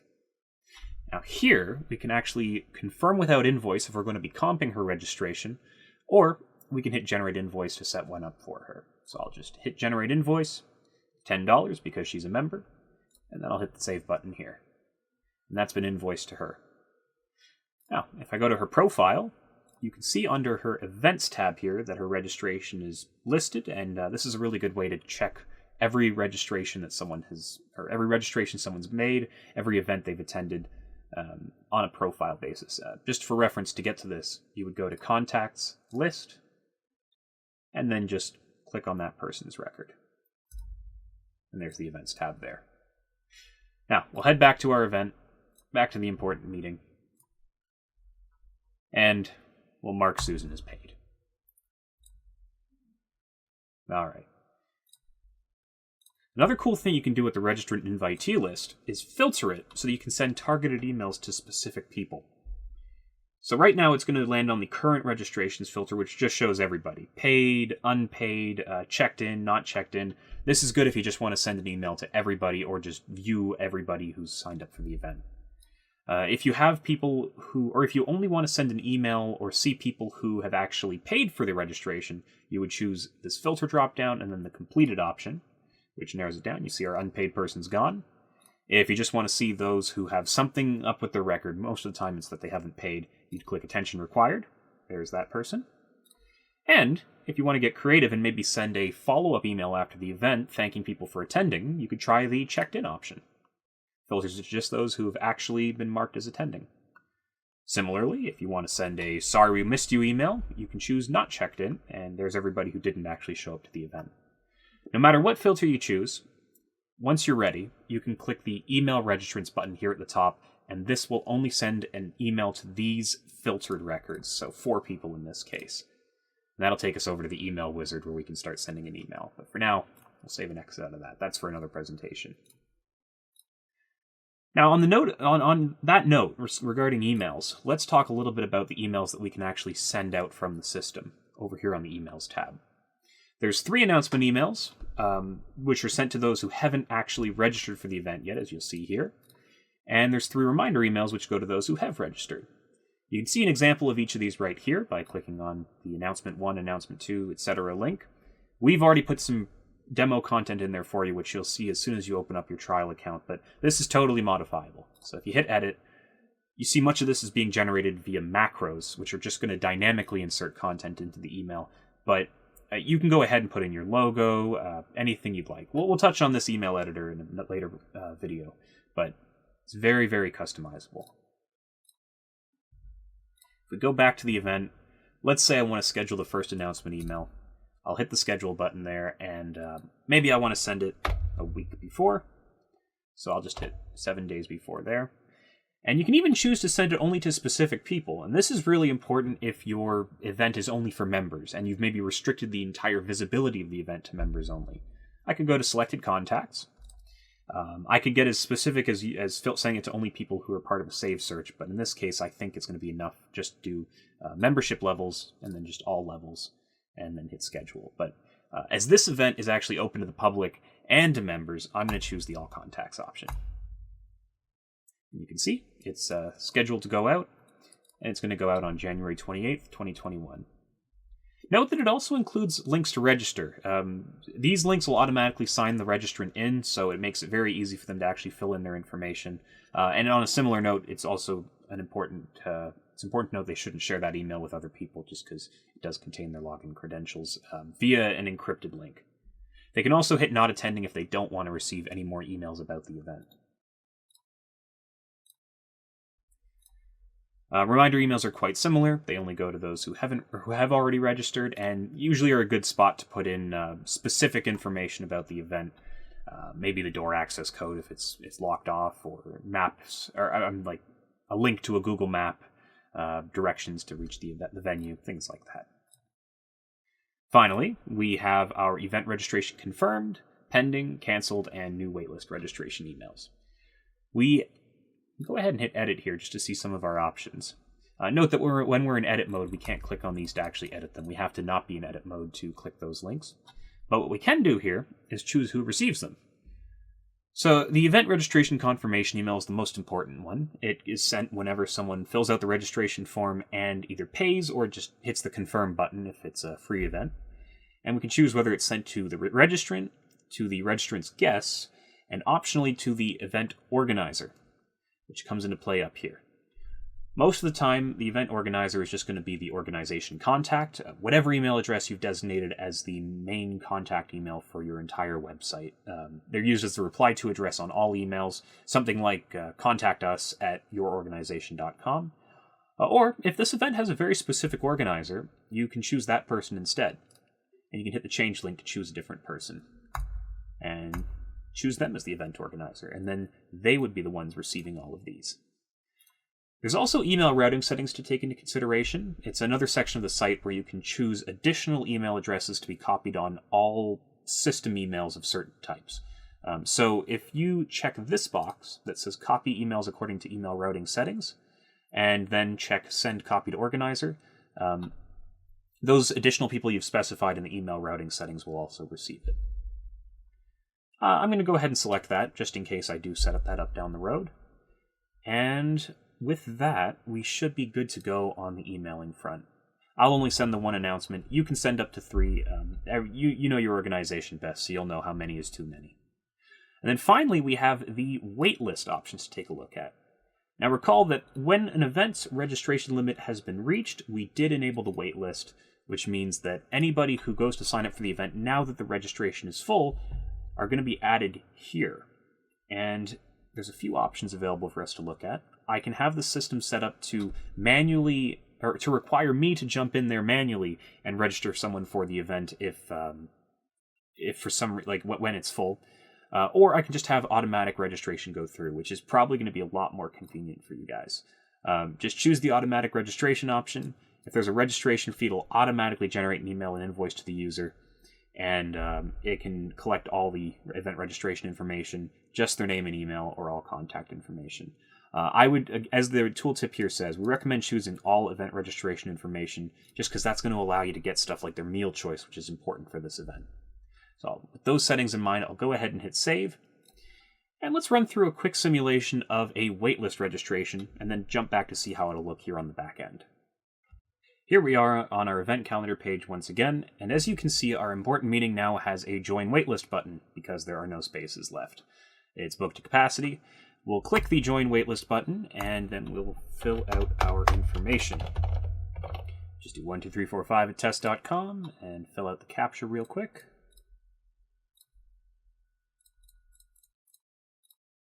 All right. And because this person isn't a member, we'll just go ahead and use the public registration and fill in our information.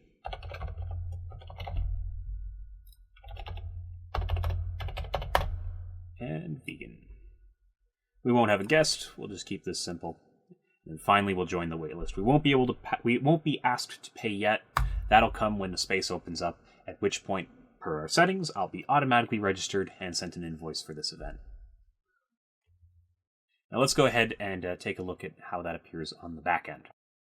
Back on our event here in the back end, we'll just click the waitlist and settings page, and there we go. There's the user who just signed up and joined the waitlist.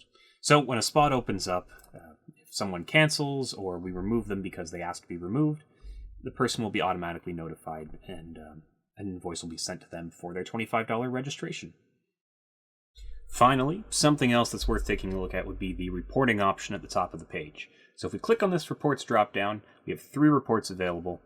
The attendance list, which is just a nice, clean, printable page that lists all of your registrants.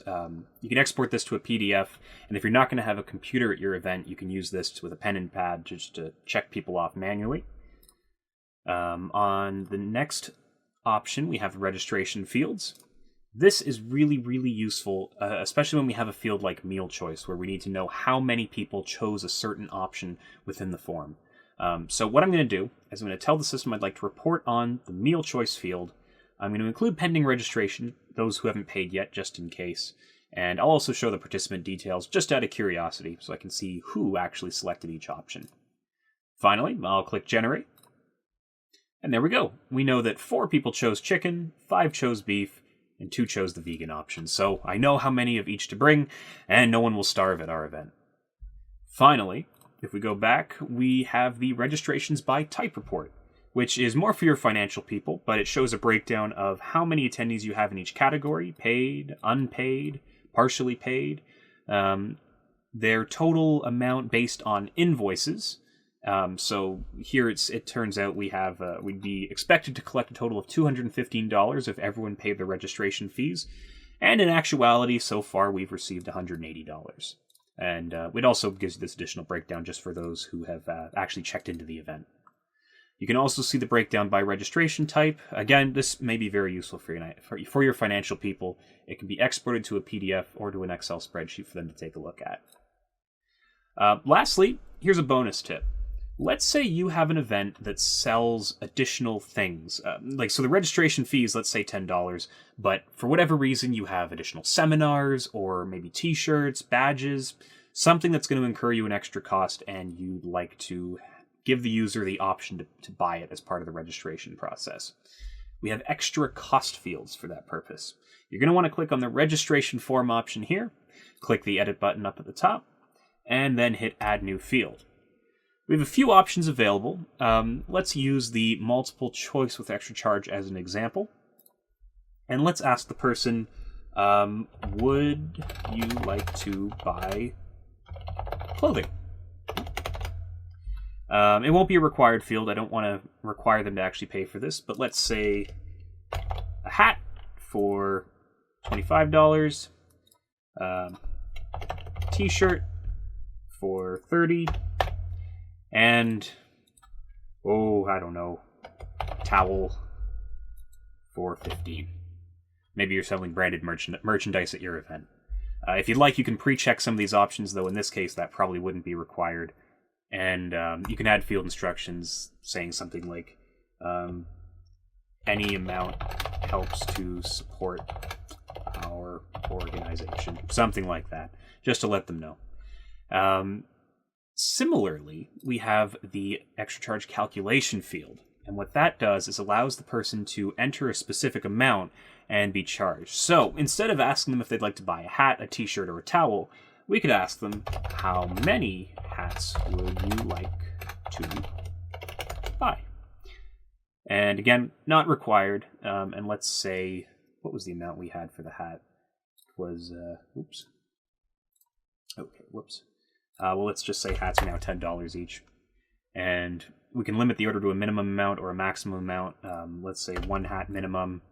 And if they really want to go all out, 25 hats maximum. And on the registration form, they'll be able to just enter how many hats they want, and it'll charge them $10 times whatever amount they enter. I'm sure you can think of some creative uses for this. Maybe you have seminars, or you want to just maybe ask them, hey, how many of a certain thing do you need? This will be the way to do it. So I'll go ahead and save that. And with that, let's jump back to our presentation. Finally, it's time to talk about online payment processing in Wild Apricot. We have support for 3 main payment processors: Wild Apricot Payments, powered by AffiniPay, PayPal Checkout, and Stripe Connect. If you're in North America, we'd recommend Wild Apricot Payments, as it is our preferred processor. It'll also help you avoid the payment system servicing fee that gets applied to any North American account that's not using Wild Apricot Payments. And it will also open up a couple of bonus features for you, namely the ability to process automatic recurring donations, and the ability for your members to save their credit card information to make multiple event registrations or any other back-to-back online transaction a lot easier. It's just a one-click checkout for them. So let me jump over and show you exactly how to apply for Wild Apricot Payments, or set up any other payment processor in the back end of your account. Here we are in the account, and we just want to go over to Settings, and then we'll click on Payment Settings. If you're in North America, the first thing you're going to see is this blurb about Wild Apricot Payments. It lists the transaction fee, which is 2.9% plus 30 cents per transaction, though note that additional charges may get passed along by the credit card provider, and you can click this link to see exactly what that would be. There's a lot of variables involved there. It also tells you what credit cards are accepted, and of course provides you with instructions on how to get started. So the first thing you're going to want to do if you'd like to apply for Wild Apricot Payments is click the Fill in Application Form button. So give that a click, and from here it'll just ask you for all of the necessary information to open up your account with AffiniPay, which will then link into your Wild Apricot account. Now, let's say you don't want to use Wild Apricot Payments at this time. No problem. You'll just want to scroll to the very bottom of this page where you'll want to hit the Other Payment Settings link. If you give that a click, you'll see the main payment settings screen where you can click Edit and then choose your payment system from the drop-down. So we've got Wild Apricot Payments, which you can connect to if you already have an account or would like to come back to it. PayPal Checkout, which again, just click the Connect to PayPal button, log in, and you'll be all set. And Stripe, same thing. Finally, down here below, we should touch on the other payment-related settings. You can choose your default country. You can choose the currency that's used by the system, and for Wild Apricot Payments, it's only supported in North America, so you'll have the option between Canadian dollars and US dollars. If you're international, the payment currencies that are listed here are going to be entirely dependent on your system. So PayPal, you'll see one very large list. Stripe, you're going to see another. Choose whatever you'd like, and it will be used throughout your Wild Apricot account. Finally, there's the payment instructions. These are displayed in a few different areas of the Wild Apricot site, but one of the most important places these are displayed would be on the checkout screen. So let's say you accept check or cash payments, and you're going to be expecting people to mail you a physical payment for whatever they're signing up for, be it an event or membership. You'll want to fill these out with, say, your address information, telling them where to send the check. So just make note of this. It's super, super handy if you still handle a lot of payments manually. Now, finally, I'm going to show you what it looks like when someone actually makes an online payment through Wild Apricot. So here we've gone and we've signed up for the Spring Gala event with a $100 cost. We filled in all of our information, and we're hitting Next on the event registration form. And here you go. We have new options that you didn't see earlier in the presentation because we've now set up online payments.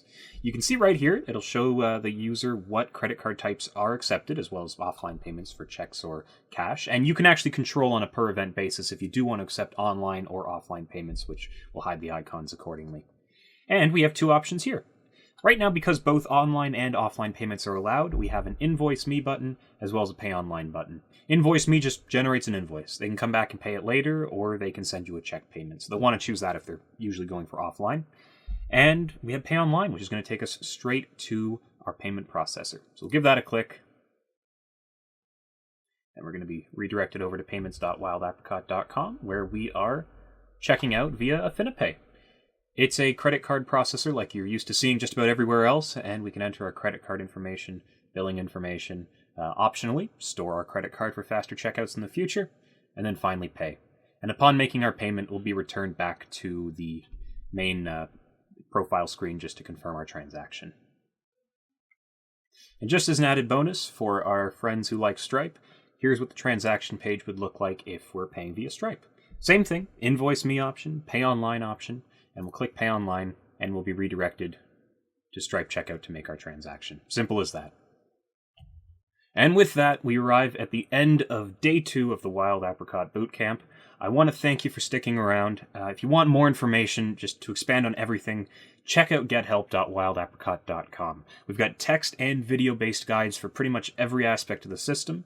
And on that note, I'd also encourage you to just jump back in the presentation. Check out those links we highlighted. They're going to be super, super helpful for just expanding on everything we've talked about today. In addition to that, if you want to chat with one of us and make sure the system's a good fit, or you just want to send us a list of questions you have about the system, or you just want a little bit of guidance when you're getting things set up, send us an email, coaches@wildapricot.com. We'd be more than happy to help you out. If you'd like to open up a free 30-day trial, if you don't have one already, you can go to www.wildapricot.com and click the link to open trial right there on the home page. We've got some other good stuff there, feature overviews, testimonials, example sites, everything that you might want to find. And with that, I want to thank you for attending. I really do hope you found the content helpful, and we'll see you in the next video. This is Coach Steven signing off.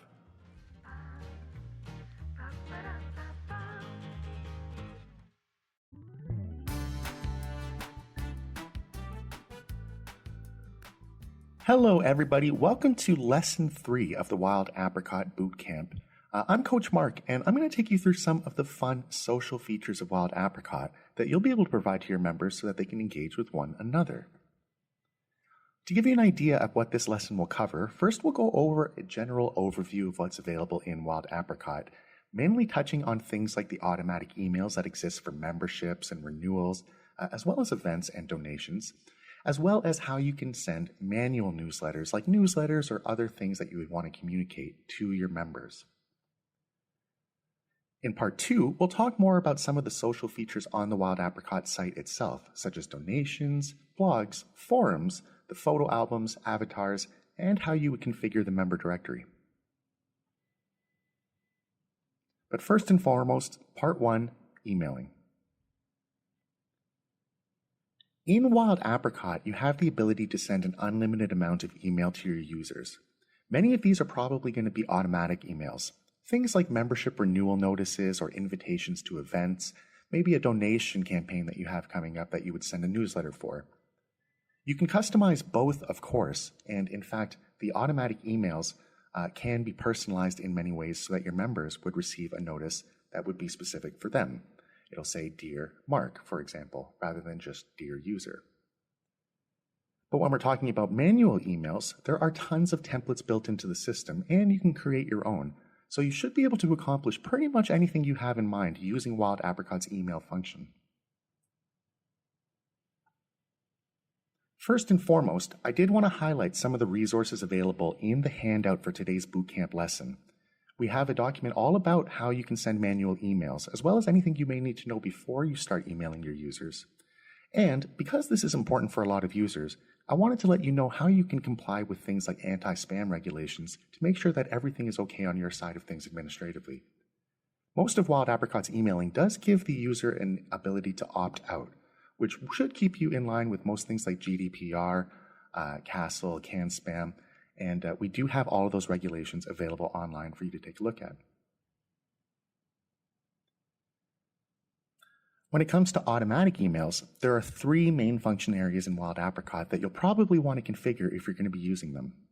Namely, memberships, and those will be emails like activation, renewals, as well as what gets sent if somebody's credit card is expired, or if you need to invite them back to become a member. We'll also talk about the registration and reminders that can be set for events, and the emails that are able to be sent for donations.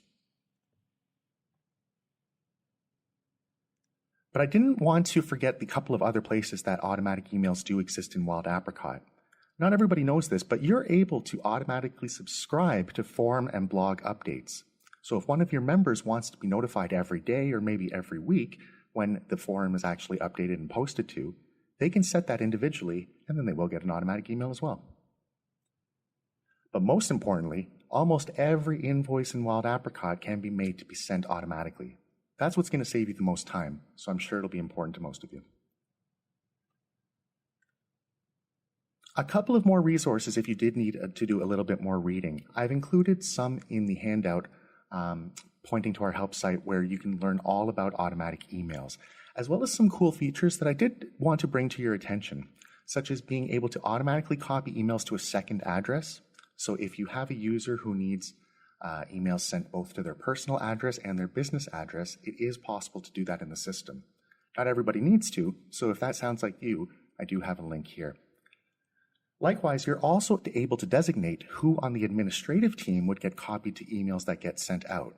Even things like renewal notices or event reminders can be copied back to the admin team so that they can keep track of what's going on. And if that sounds like something that would be interesting for you, I have a link here as well. We'll be heading into the Wild Apricot program in just a moment, but I wanted to give you an idea of what we'll be looking at. This is one of the screens that will give you all of the default emails that are enabled and available for a membership. And you can find this on your own account by heading to Members and then Member Emails.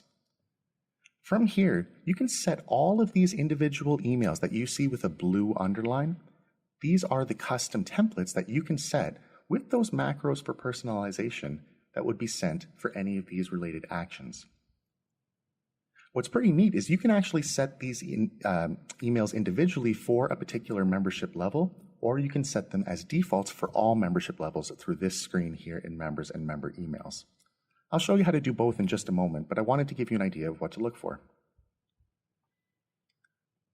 Likewise, the reason that this may be important and maybe something you will want to do towards the front of your setup is because with the automatic emails, you can also automatically send things like renewal notices. Now, this is an option on Wild Apricot, and it can be turned off. Every now and again, I have somebody who says that they don't need a particular notice sent at a particular time, so they don't use this. But by and large, for most of you, I'm sure you'll be wanting to do two things. Not only do you want to generate an invoice and send it to the user when renewal time is ready, but you'll also want to send that custom email that you have designed for them.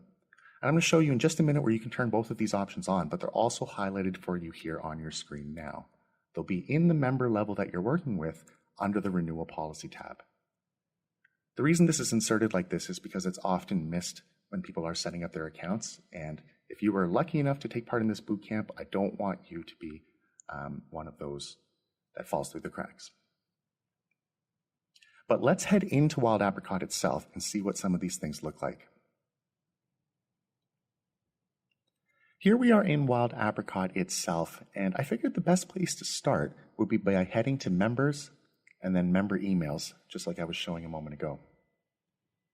Now, the reason that you may want to set these first rather than setting them for any individual level that you have is because they can be set as a default email here, which means if you're trying to save the most time and that your emails would apply to all of your membership levels, or at least most of them, this would be the place to start to save yourself as much time during setup.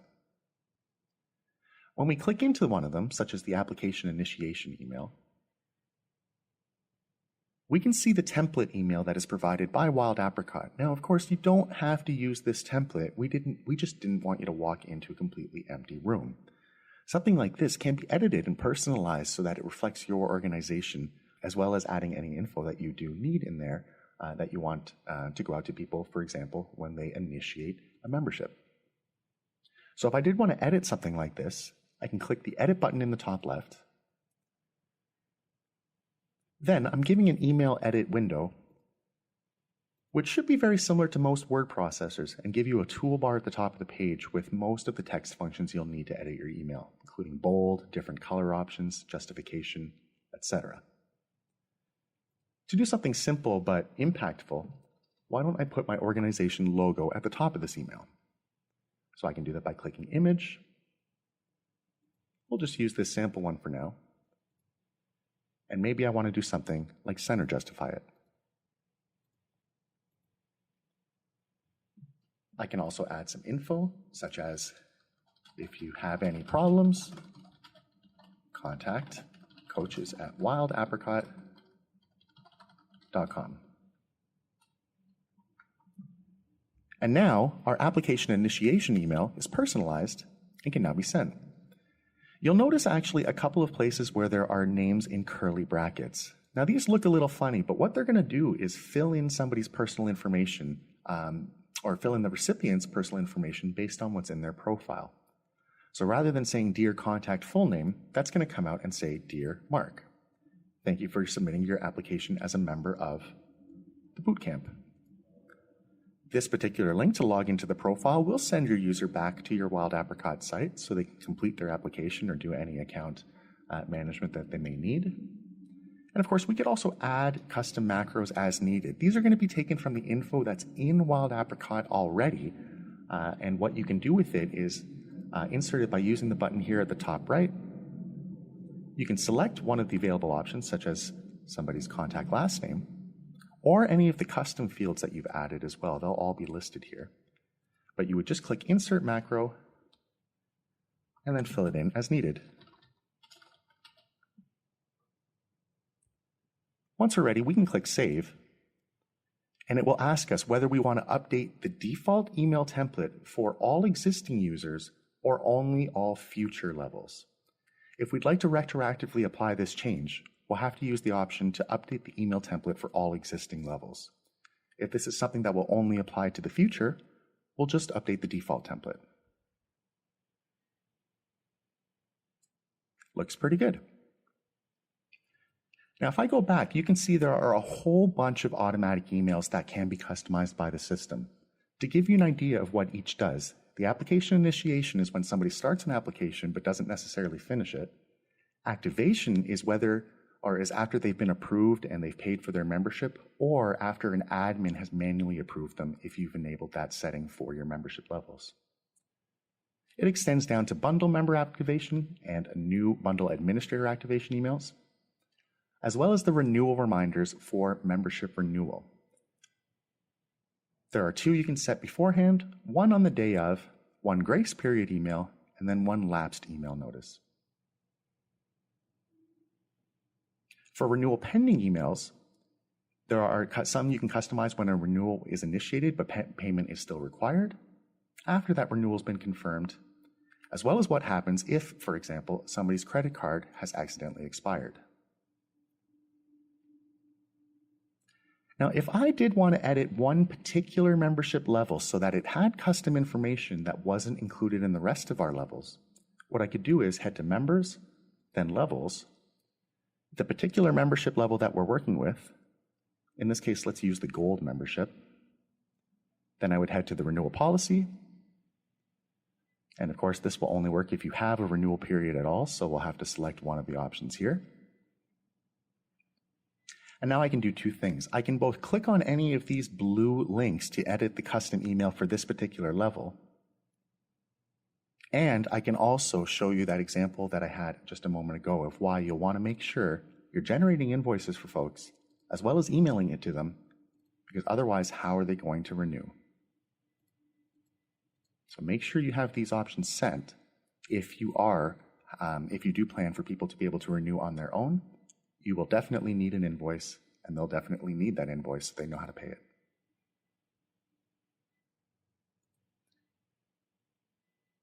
Now, if I did make an edit to one of these emails, such as renewal reminder number 1 for the Gold membership level, I can make an edit here. And just for purposes of this demonstration, let's add something that's very obvious up here. Let's just put Boot Camp. And the reason I'm going to do that and click Save is because now this email has Boot Camp at the very top. And just a reminder, this is renewal reminder number 1 for the Gold membership level in particular. It's not the default email. It only applies to these Gold memberships. And to prove it, I'll go back to Member Emails. And that was reminder number 1. I'll click reminder number 1 to see the default, and you can see that Boot Camp is not at the top. So it's only those Gold member levels that will see that particular email. And using that, you can send very particular onboarding or engagement packages to people based on the type of membership they've bought. If you have different information that would go out for your Gold members versus what you might tell a family or a bundle member, then that's an excellent place to put it. Now, in the handout, I've put a couple of other links to things that are related to membership emails. There's a generic page up at the top. There's also a method where you can provide an opt-in mechanism for folks if they are looking to get more communication from you, as well as how you can do the opposite and inform people how they can unsubscribe from your emails as well. In many cases, you do want to provide that. I'm not here to tell you exactly what to do, but there are often regulations regarding unsubscription privileges. But on a lighter note, there are plenty of places in Wild Apricot that you can also set the automatic event emails. And I'm going to show you those now as well. Generally, for each event, you have 3 reminder options and 3 announcement options that you can customize in advance. And like with membership emails, these can either be set as defaults for all of your events or for any particular event that you are running. And what I see people do a lot these days is actually include things like links to Zoom or online meetings in the event, well, maybe if not the announcement or the reminder, then definitely in the event confirmed email that users would get. And hopefully that gives you a little bit of an idea about how you can use this for different purposes to get the info you may need from people. For example, an event announcement number 1, that's a great place to advertise your event in general for folks and to get them attracted to apply. But in reminder number 1 for folks who already are registered, maybe you want to do something like suggest that they should update their profile and make sure that all of their information is accurate. You could even put a bow on it and say you'll use it for name badges or something at the event. But the point is, it gives you an opportunity to automatically request of your members some action, be it that they remember that your event's coming up in the first place or that they do something for you.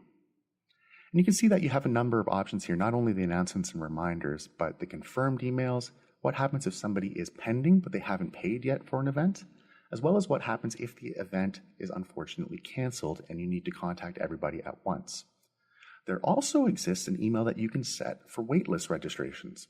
So if somebody didn't quite make the cutoff for the event itself, but they're on your waitlist, you can send them a nicely worded email telling them to hold on, and I'm sure they might get lucky and actually be able to attend. And before we jump into the system, I wanted to show you where you can learn about event emails as well. In the handout for today's lesson, I have a couple of links all about the event emails, as well as how you can go about tracking your email delivery. Wild Apricot has an email log on the back end, and it'll show you who opens your emails and who hasn't. So it's pretty useful stuff, and I definitely recommend taking advantage of that if you can. But let's jump into the program. Here we are back in Wild Apricot, except this time, instead of the member emails, we're going to play with the event emails. So that's done very much in the similar way. You would head to events, and then event emails. Now, as a reminder, these are the emails that you can set as default for all of the events in your system. If you're looking to save time and you know your email is going to share the form and functionality as many of your other event emails, it would probably be a good place to make those changes here so that you don't have to repeat them every time you create a new event. And to give you an idea, you'll have 3 opportunities to set event announcements, which are basically invitations to the event itself, 3 reminders that would be sent to people who are already registered for the event and that you wouldn't want to miss it, as well as a couple other emails for things like event registration confirmed or an event registration that's pending and hasn't been paid yet. Likewise, if you have to unfortunately cancel an event, or what would be sent to people who are on your event waitlist. Maybe something like, hang in there, maybe a slot will open up. Now you can set all of those email defaults here, and I want to give you an idea of how you can use them for a little bit advanced purposes rather than straight announcements and reminders. For example, reminder number 1 might be a good opportunity for you to do something like request people update their profile information so that nothing is missing for the event that's upcoming. Something like that can be as simple as, don't forget to update your profile. We already know these people are registered. We already know they're coming to the event. Why not ask them to stay up to date as well? And like with the member emails, you can decide whether or not this is going to apply retroactively to all of your existing events or only to future ones. In this case, I do want it to apply retroactively. The system asks for my confirmation, and I'll give it.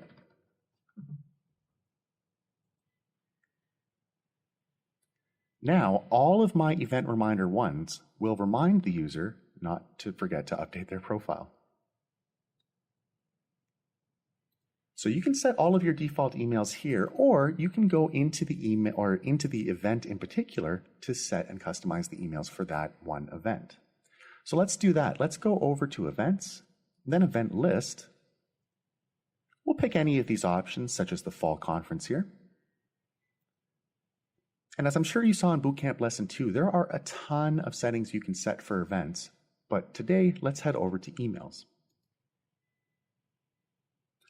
You'll see the same options that you had in the previous screen where you could set the defaults, only now you have a few more.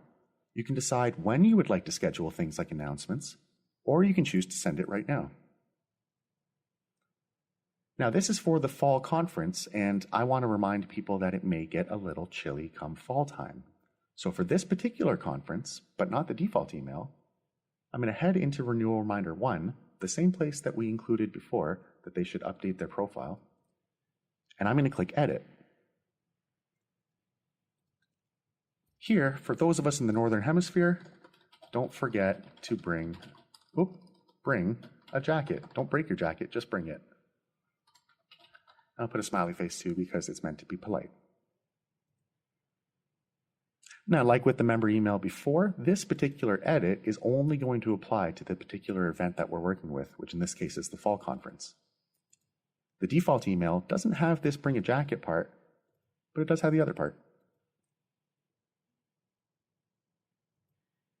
If you do a lot of meetings online on places like Zoom, you may want to share links to those meetings in the event confirmation email itself. That way, when somebody does pay for the event and they're registered, they'll also get directions on where to join online. Wild Apricot includes some things like a QR code for in-person events, but this is still a great place to include all the information that you'd want somebody to get, basically as a receipt to the event that they just registered and paid for.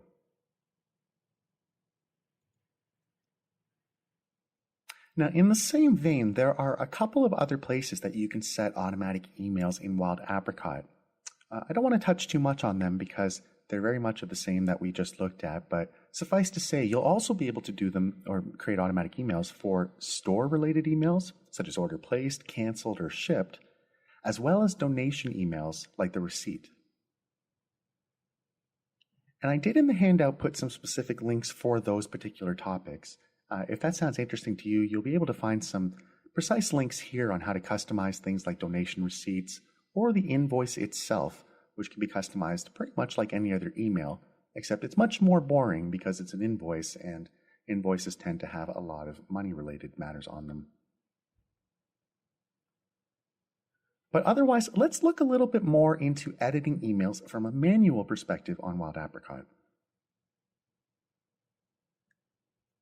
The editor for manual emails like newsletters is a little bit different than the one that exists for automatic ones, and it's actually more powerful.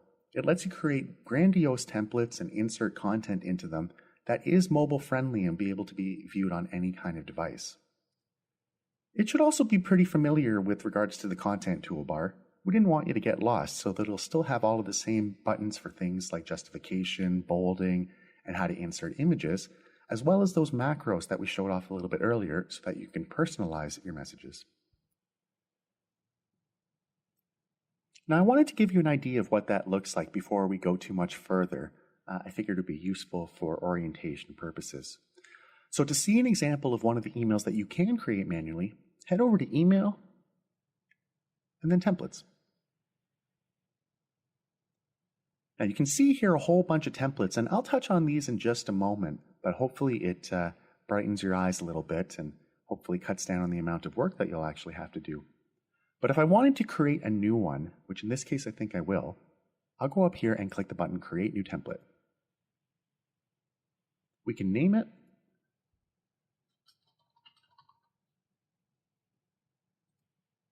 And then we can design it.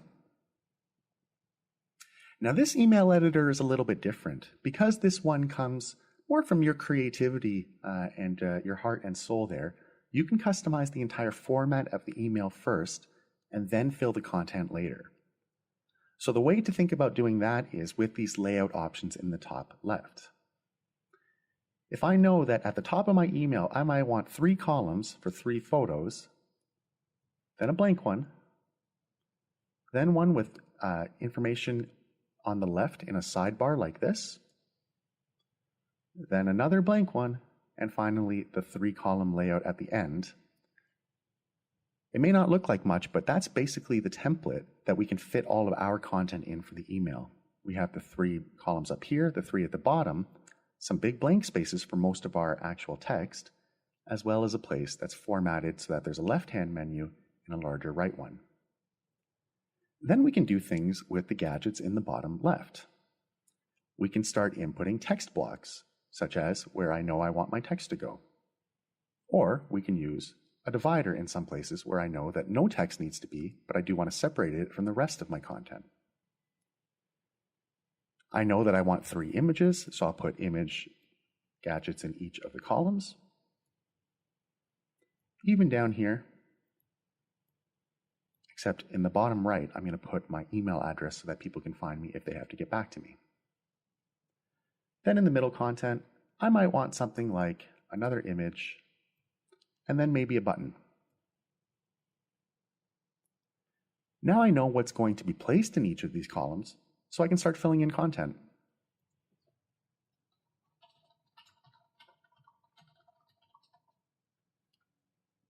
We can start inserting images directly into the email.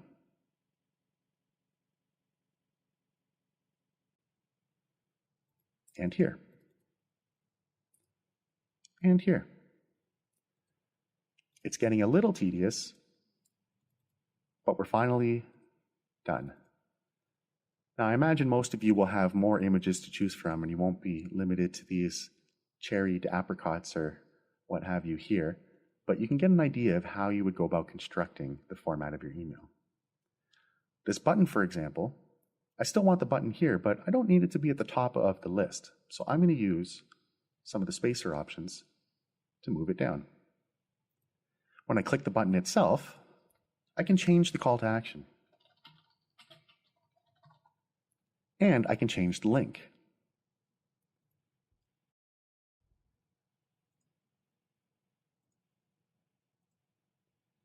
Now, anybody who clicks that button in the email will be sent to my events page.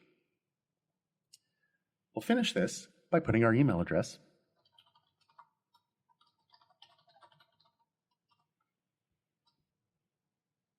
We'll have to make the text a little bit smaller just to fit in one line. And there we have it. My email template is complete.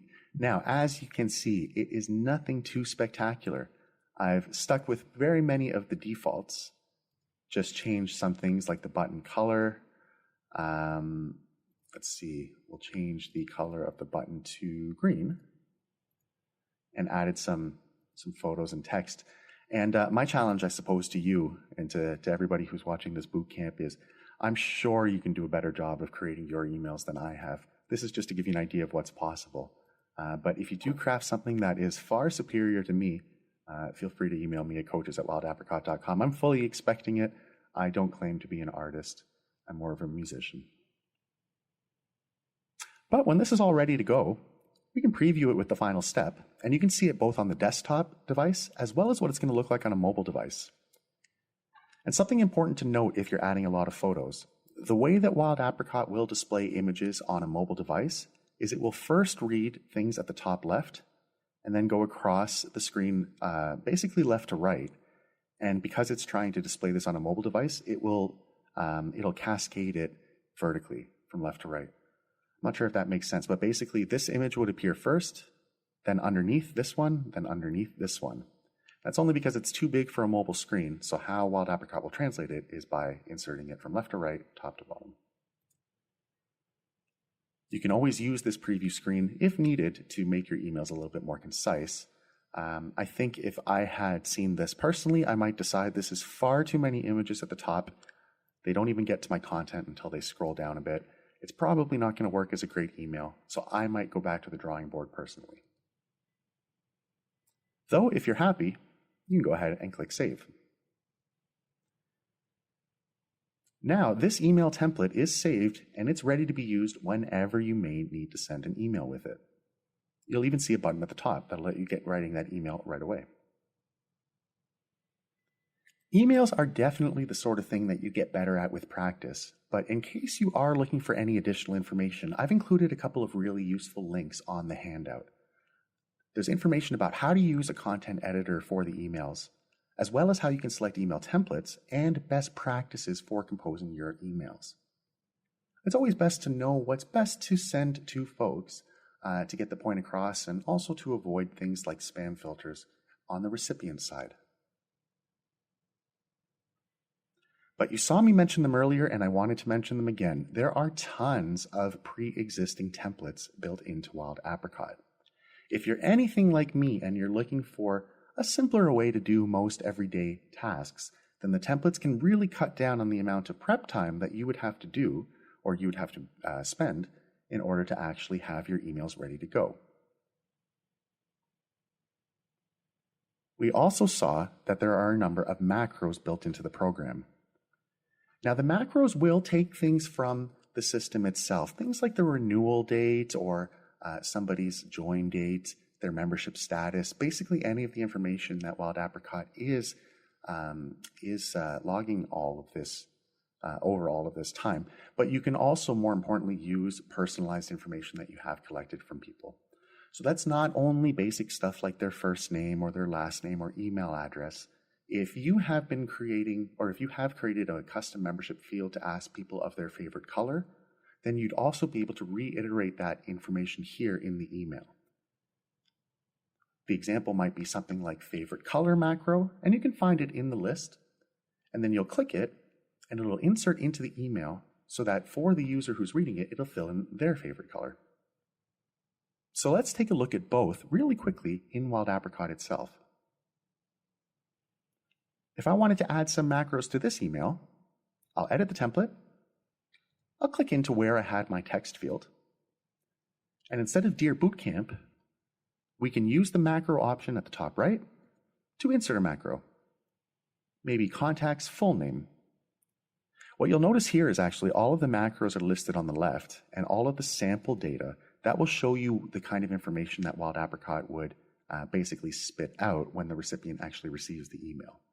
So rather than see contact full name, as an example, it'll show you support Wild Apricot. And that's what I put my name in here in the system as. I put my first name as support, my last name Wild Apricot. That's why it's showing up like that. But now we can say, Dear contact full name, happy birthday. And we can also say, you are a, we'll go back to macros. We'll scroll down a little bit to member level, which in this case will send out gold member, and it'll say you are a gold member. And there's a whole bunch. There's no limit to the amount of macros that you can use in your emails. You'll see all sorts of useful information in here related to things like event registration, donation information that they may have sent, all of the custom membership fields, whether or not they're part of a bundle. Suffice to say, you should be able to come up with some pretty elaborate emails. I just recommend keeping it as simple as you can. But the sky is the limit.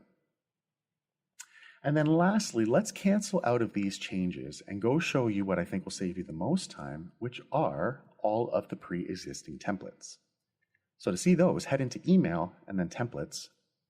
And a quick reminder, these are templates for your manual communications, things that you would initiate and send manually, not the automatic emails that would go out. But nevertheless, they'll still save you tons of time.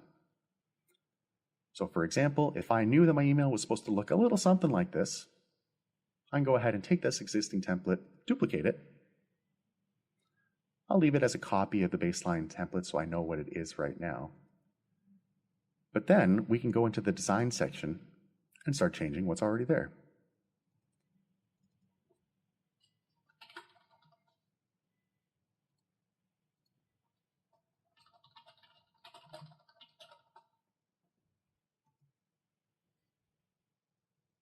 Now that didn't take too long, and obviously we could do the rest and then send this out, but you can see that it can help you to come up with a pretty professional looking email very quickly.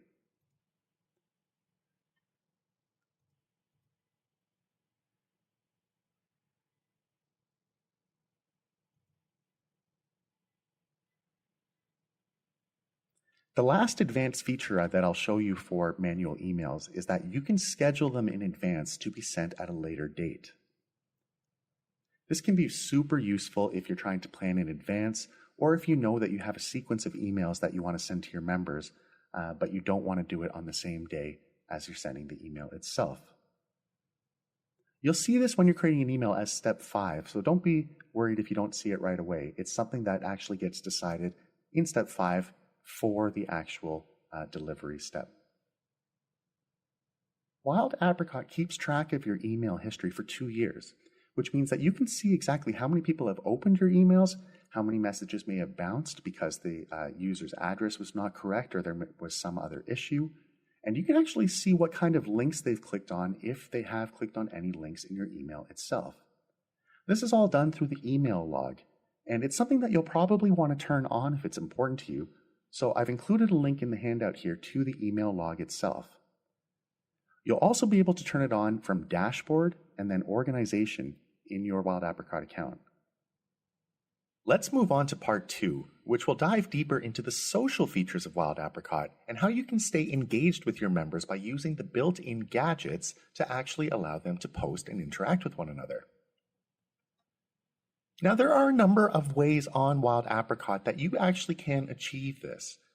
Of course, there's the standard email, which will allow you to send things like newsletters and greetings to your members in an unlimited capacity because there is no limit to the amount of emails you can send.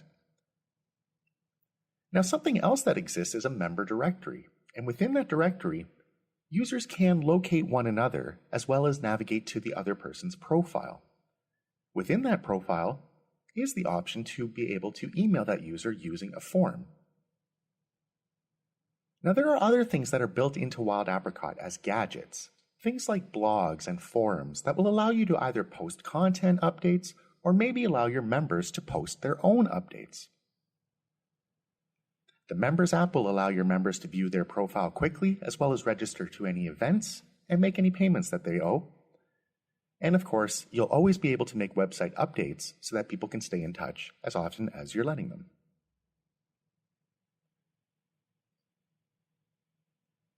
Now, the blog gadget itself is built into Wild Apricot, and this very much functions kind of like a news post or somewhere else where you may make regular updates that will be automatically displayed to the rest of your members. Blogs can be commented on, and if you visited other news sites, you may have seen things like this. You have, of course, the option to turn that on or off and control the privacy of who is allowed to comment or post blogs, but I wanted to let you know that it is something that's possible, and I'll show you how you can do it. And when you're all done, it'll end up looking a little something like this. There are actually a couple of gadgets that you can use to summarize the blog or have people navigate to different pages for it, but at the end of the day, you'll have a date and a time, a title, the author, as well as the blog's contents itself.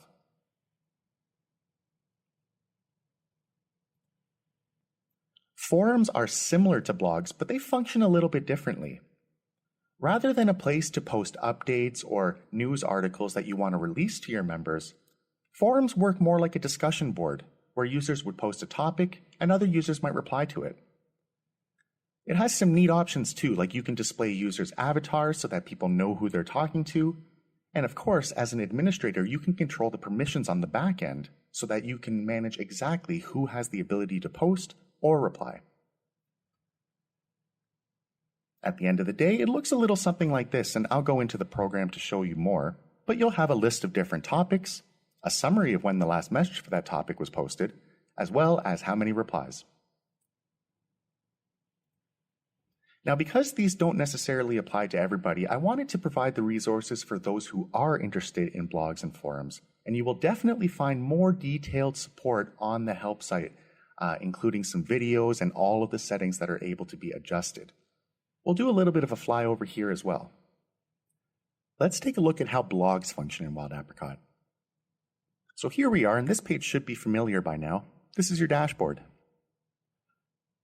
For the first time, let's go into Wild Apricot's website editor. To do that, you'll have to click Website on the left-hand side. When you're in the website editor, you'll see a couple of options at the top. Now, we'll talk more about this in Bootcamp Lesson 4, so right now you want to be in Site Pages, and the reason for that is because the blog is actually a gadget built into Wild Apricot, which means it can theoretically be on any page of your site. It's something that you'll have the ability to edit and customize, although right now it's on our news page. This is the blog itself. When you're editing a blog on a website page, you want to make sure that you click Edit. That way you can manipulate the blog gadget itself, which is this item. This could be moved to different areas of your site, or we could remove it altogether. In this case, let's add it again, which must be done by heading to Gadgets, and then we'll scroll down the list to find the blog.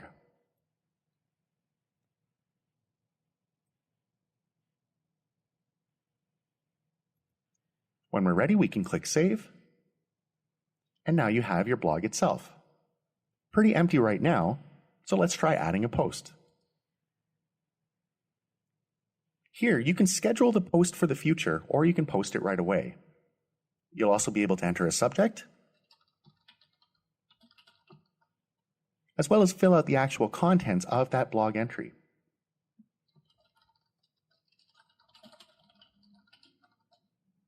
And of course, you can format this the same way that you would be able to with an email or any of the content on your website. For example, we can center it, make it larger, and bold it. When we're ready, we'll click Post. Now, I'm sure everybody watching this video will be able to do a better job than I have with this particular blog entry, which is a little irreverent, but you get the idea of how an individual blog entry can be posted. Now, this is something you can actually assign as one of the roles to your administrators. They can be made somebody who has the ability to post on the blog. So if it's something that you'd like to share as a responsibility with others, you can give them this role. Then they'll be able to add posts,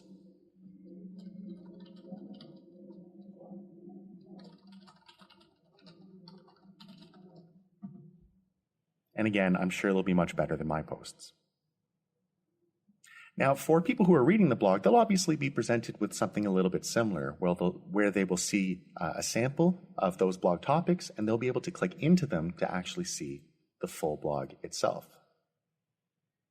They can also add comments.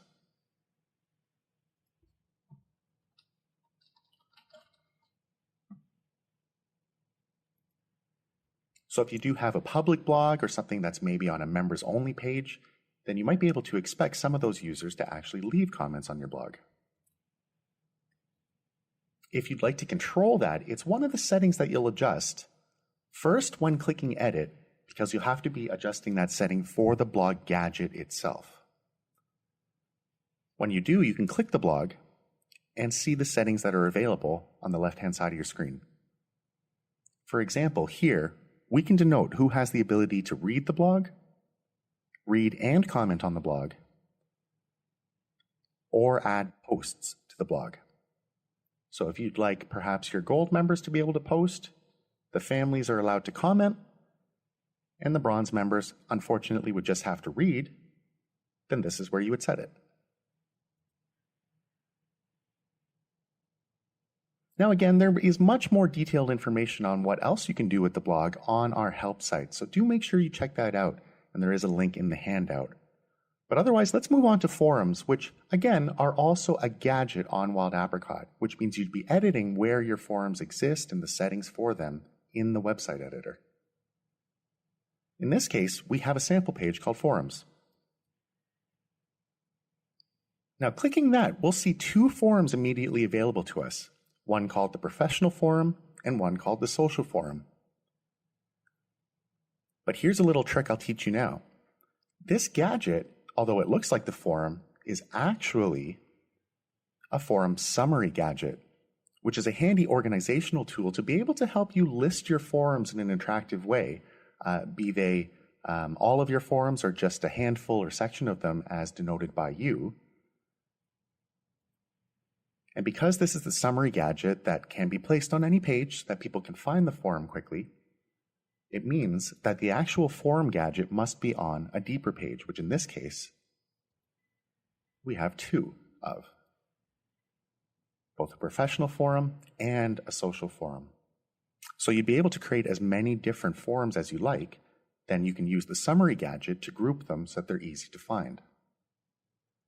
In the forum itself, let's click Edit first so we can I can also show you that this is a gadget which can be moved around on your page or deleted altogether. Likewise, when you click it and get the forum gadget settings on the left-hand side of your screen, you can do things like rename it. You can choose to display photos and avatars if you have them for your members, change the order of the replies, add a description,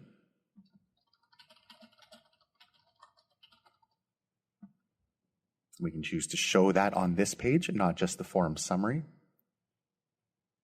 And of course, we can set which category this forum belongs to. This is mostly an organizational tool that will help you to use the summary gadget to show just specific forums.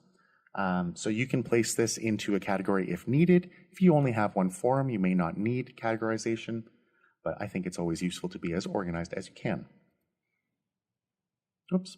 You also have the ability, like with blogs, to set who can or who has no access to this forum altogether, so they won't be able to see or post there, who would be able to read, which means see the contents, who would be able to read and post replies, and of course, who can create topics.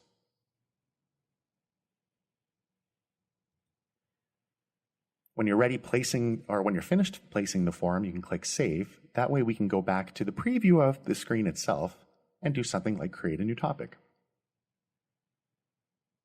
This subject will be, do you think boot camp is fun?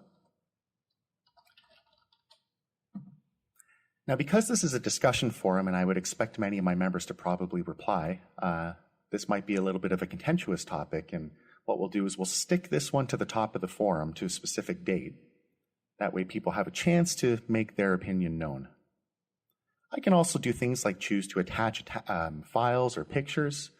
And of course, I didn't show this for blogs, but you're able to insert pictures up here as well while you're editing the content. This applies to both blogs and forums. Go to More, then Insert Image, and then we'll use this handy candied apricot image, shrink it down a little bit, get rid of some of the white space, and that'll be that. Now, another neat function is that your members will actually have the option to subscribe to a forum or blog, which means that they're going to be able to get emailed updates of all of the changes that have happened on a daily, weekly, or immediate basis. This is one of those situations where the sky is kind of the limit, so if you have a really engaged community, I'm sure your forums will be jumping. If it's not something that interests you, then let's move on. Member photo albums are another fun feature built directly into Wild Apricot. Using them, you'll be able to allow your members to upload photos to their own private album.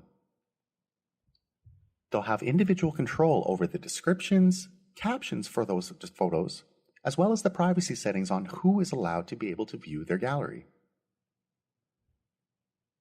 From an administrator's point of view, you can control how many photos can be uploaded by your members, although you should note there is a maximum of 50 photos per member account. One good thing to note is that these photos do not contribute towards your total global storage for your Wild Apricot account. When users upload a photo, it'll look a little something like this, where the photo itself will be front and center, and the description or caption that they provided will be applied at the bottom.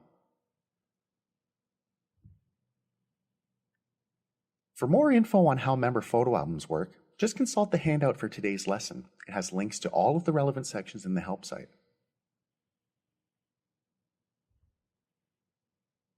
You may have also noticed us talking about member avatars in the past. It's a function that's built directly into Wild Apricot too, and you don't have to use it if you don't want to, but they can be really fancy and flashy if applied properly to things like directories and forum posts or blogs. Users can have the ability to upload their own avatar if you allow it, or you can upload one on their behalf. Again, it's something directly built into Wild Apricot, and when you were establishing your common fields, you probably saw that it's one of the available system field options. If you want to learn more about how to use them best, then consult the handout. I have a couple of great examples here.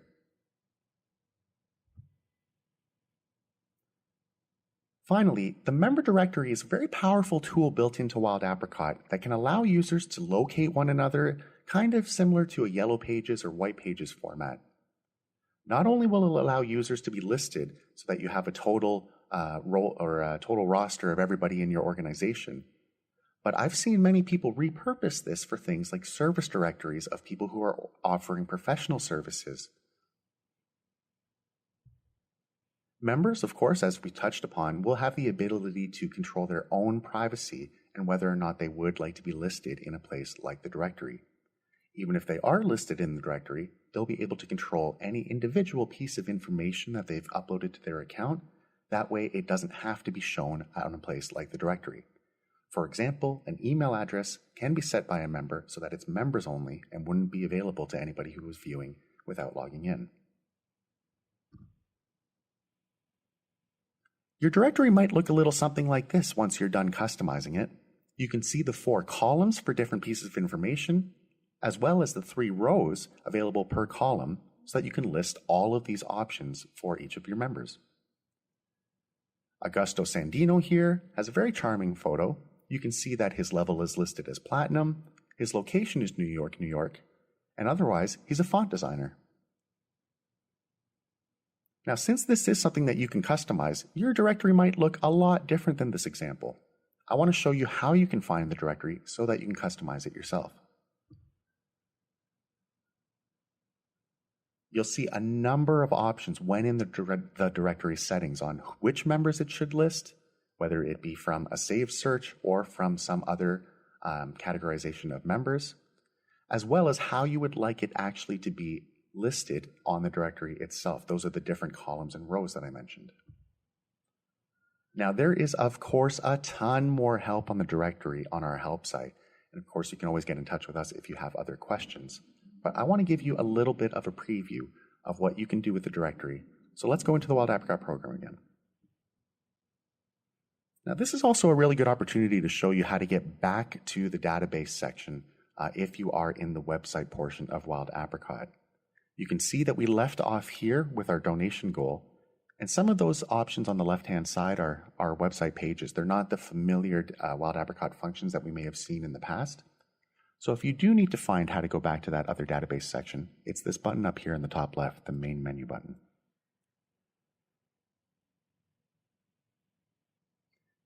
In this particular case, the directory itself is a gadget. So we will want to head back to the website. I have a sample directory page here, so I'll click that amongst my site pages. And then I have the directory itself. If I click Edit, because this is a gadget, and it's listed in the gadgets function, near the top in fact, but because it's a gadget, I can do, as with any other gadget, I can move it around Wild Apricot and reformat it as needed. But clicking it will provide a number of options on the side, namely the members that it should include, be it all members, particular selected levels, selected member groups, or just bundle administrators. In this case, let's have it show all members. We can select some of the searching options, such as the ability to have an advanced search that will allow you to get extremely detailed on what the information you're looking for or on how to find the information you're looking for. You can also have a quick filtering option. This is a fun one because the quick filtering allows you to be able to quickly filter by data that you've collected in Wild Apricot. You can actually see a pretty good example of that on Wild Apricot's own partner page, where we have all of the different Surface partners available in things like website development or API work, and it'll all be listed so that clicking one of those quick filtering options will quickly filter the rest of the directory so only those available members show up. If you want to change how your directory looks, it's this button right here. Customize Results Layout. So once you click that, this is where you'll be able to change not only the sorting order of the directory itself, but also the layout. And how that's done is it's broken up into a couple of different columns. As we saw earlier, we have the name, phone, and membership column here. Here's column 1, entitled Name. It takes up 25% of the width, but we can make that a little bit smaller if we like. And here is the information that it will actually display. So you don't have to use name. You can set anything else as the first point of information for that directory entry. Maybe it's the email address, for example. What else you can do is set 2 further lines for what would actually be listed in that particular column. So we can do email address, phone number, and then membership level. So we've made a change here to the first column. In fact, we better retitle it as well. So let's call this email. And I'm going to click apply so that you can see the changes I've made.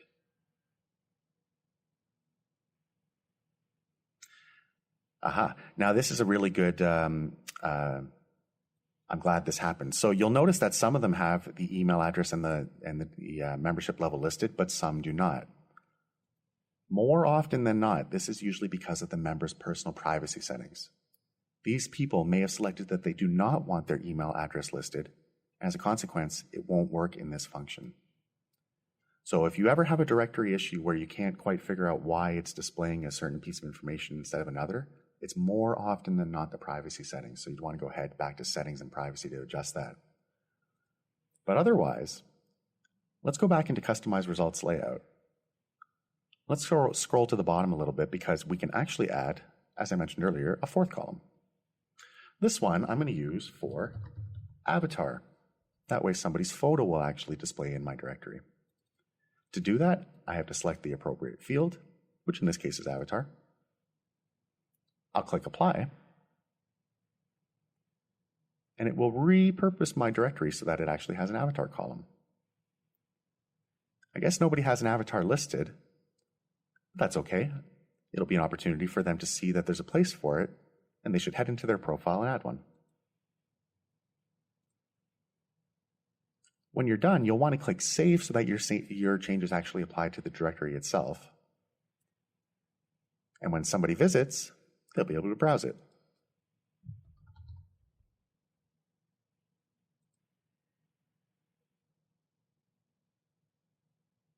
I also mentioned a little bit earlier that people will be able to send messages via email if visiting somebody's member profile. You can see that button up here, Send Message.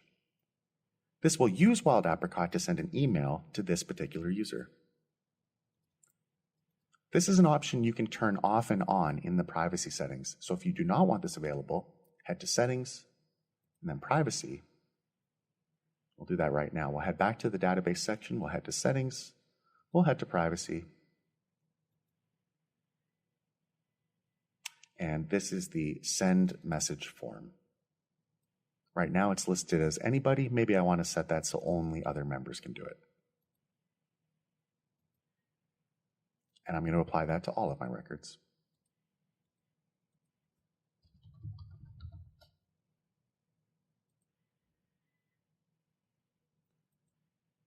Otherwise, that's a pretty good introduction to the directory. And as you've seen with the rest of my lessons here, I do encourage you to do a much better job than I have. I've done this very quickly because I just want you to learn how to do it. But spend some time with the directory because this is a very useful function, not only for individuals, but also, as I mentioned, businesses.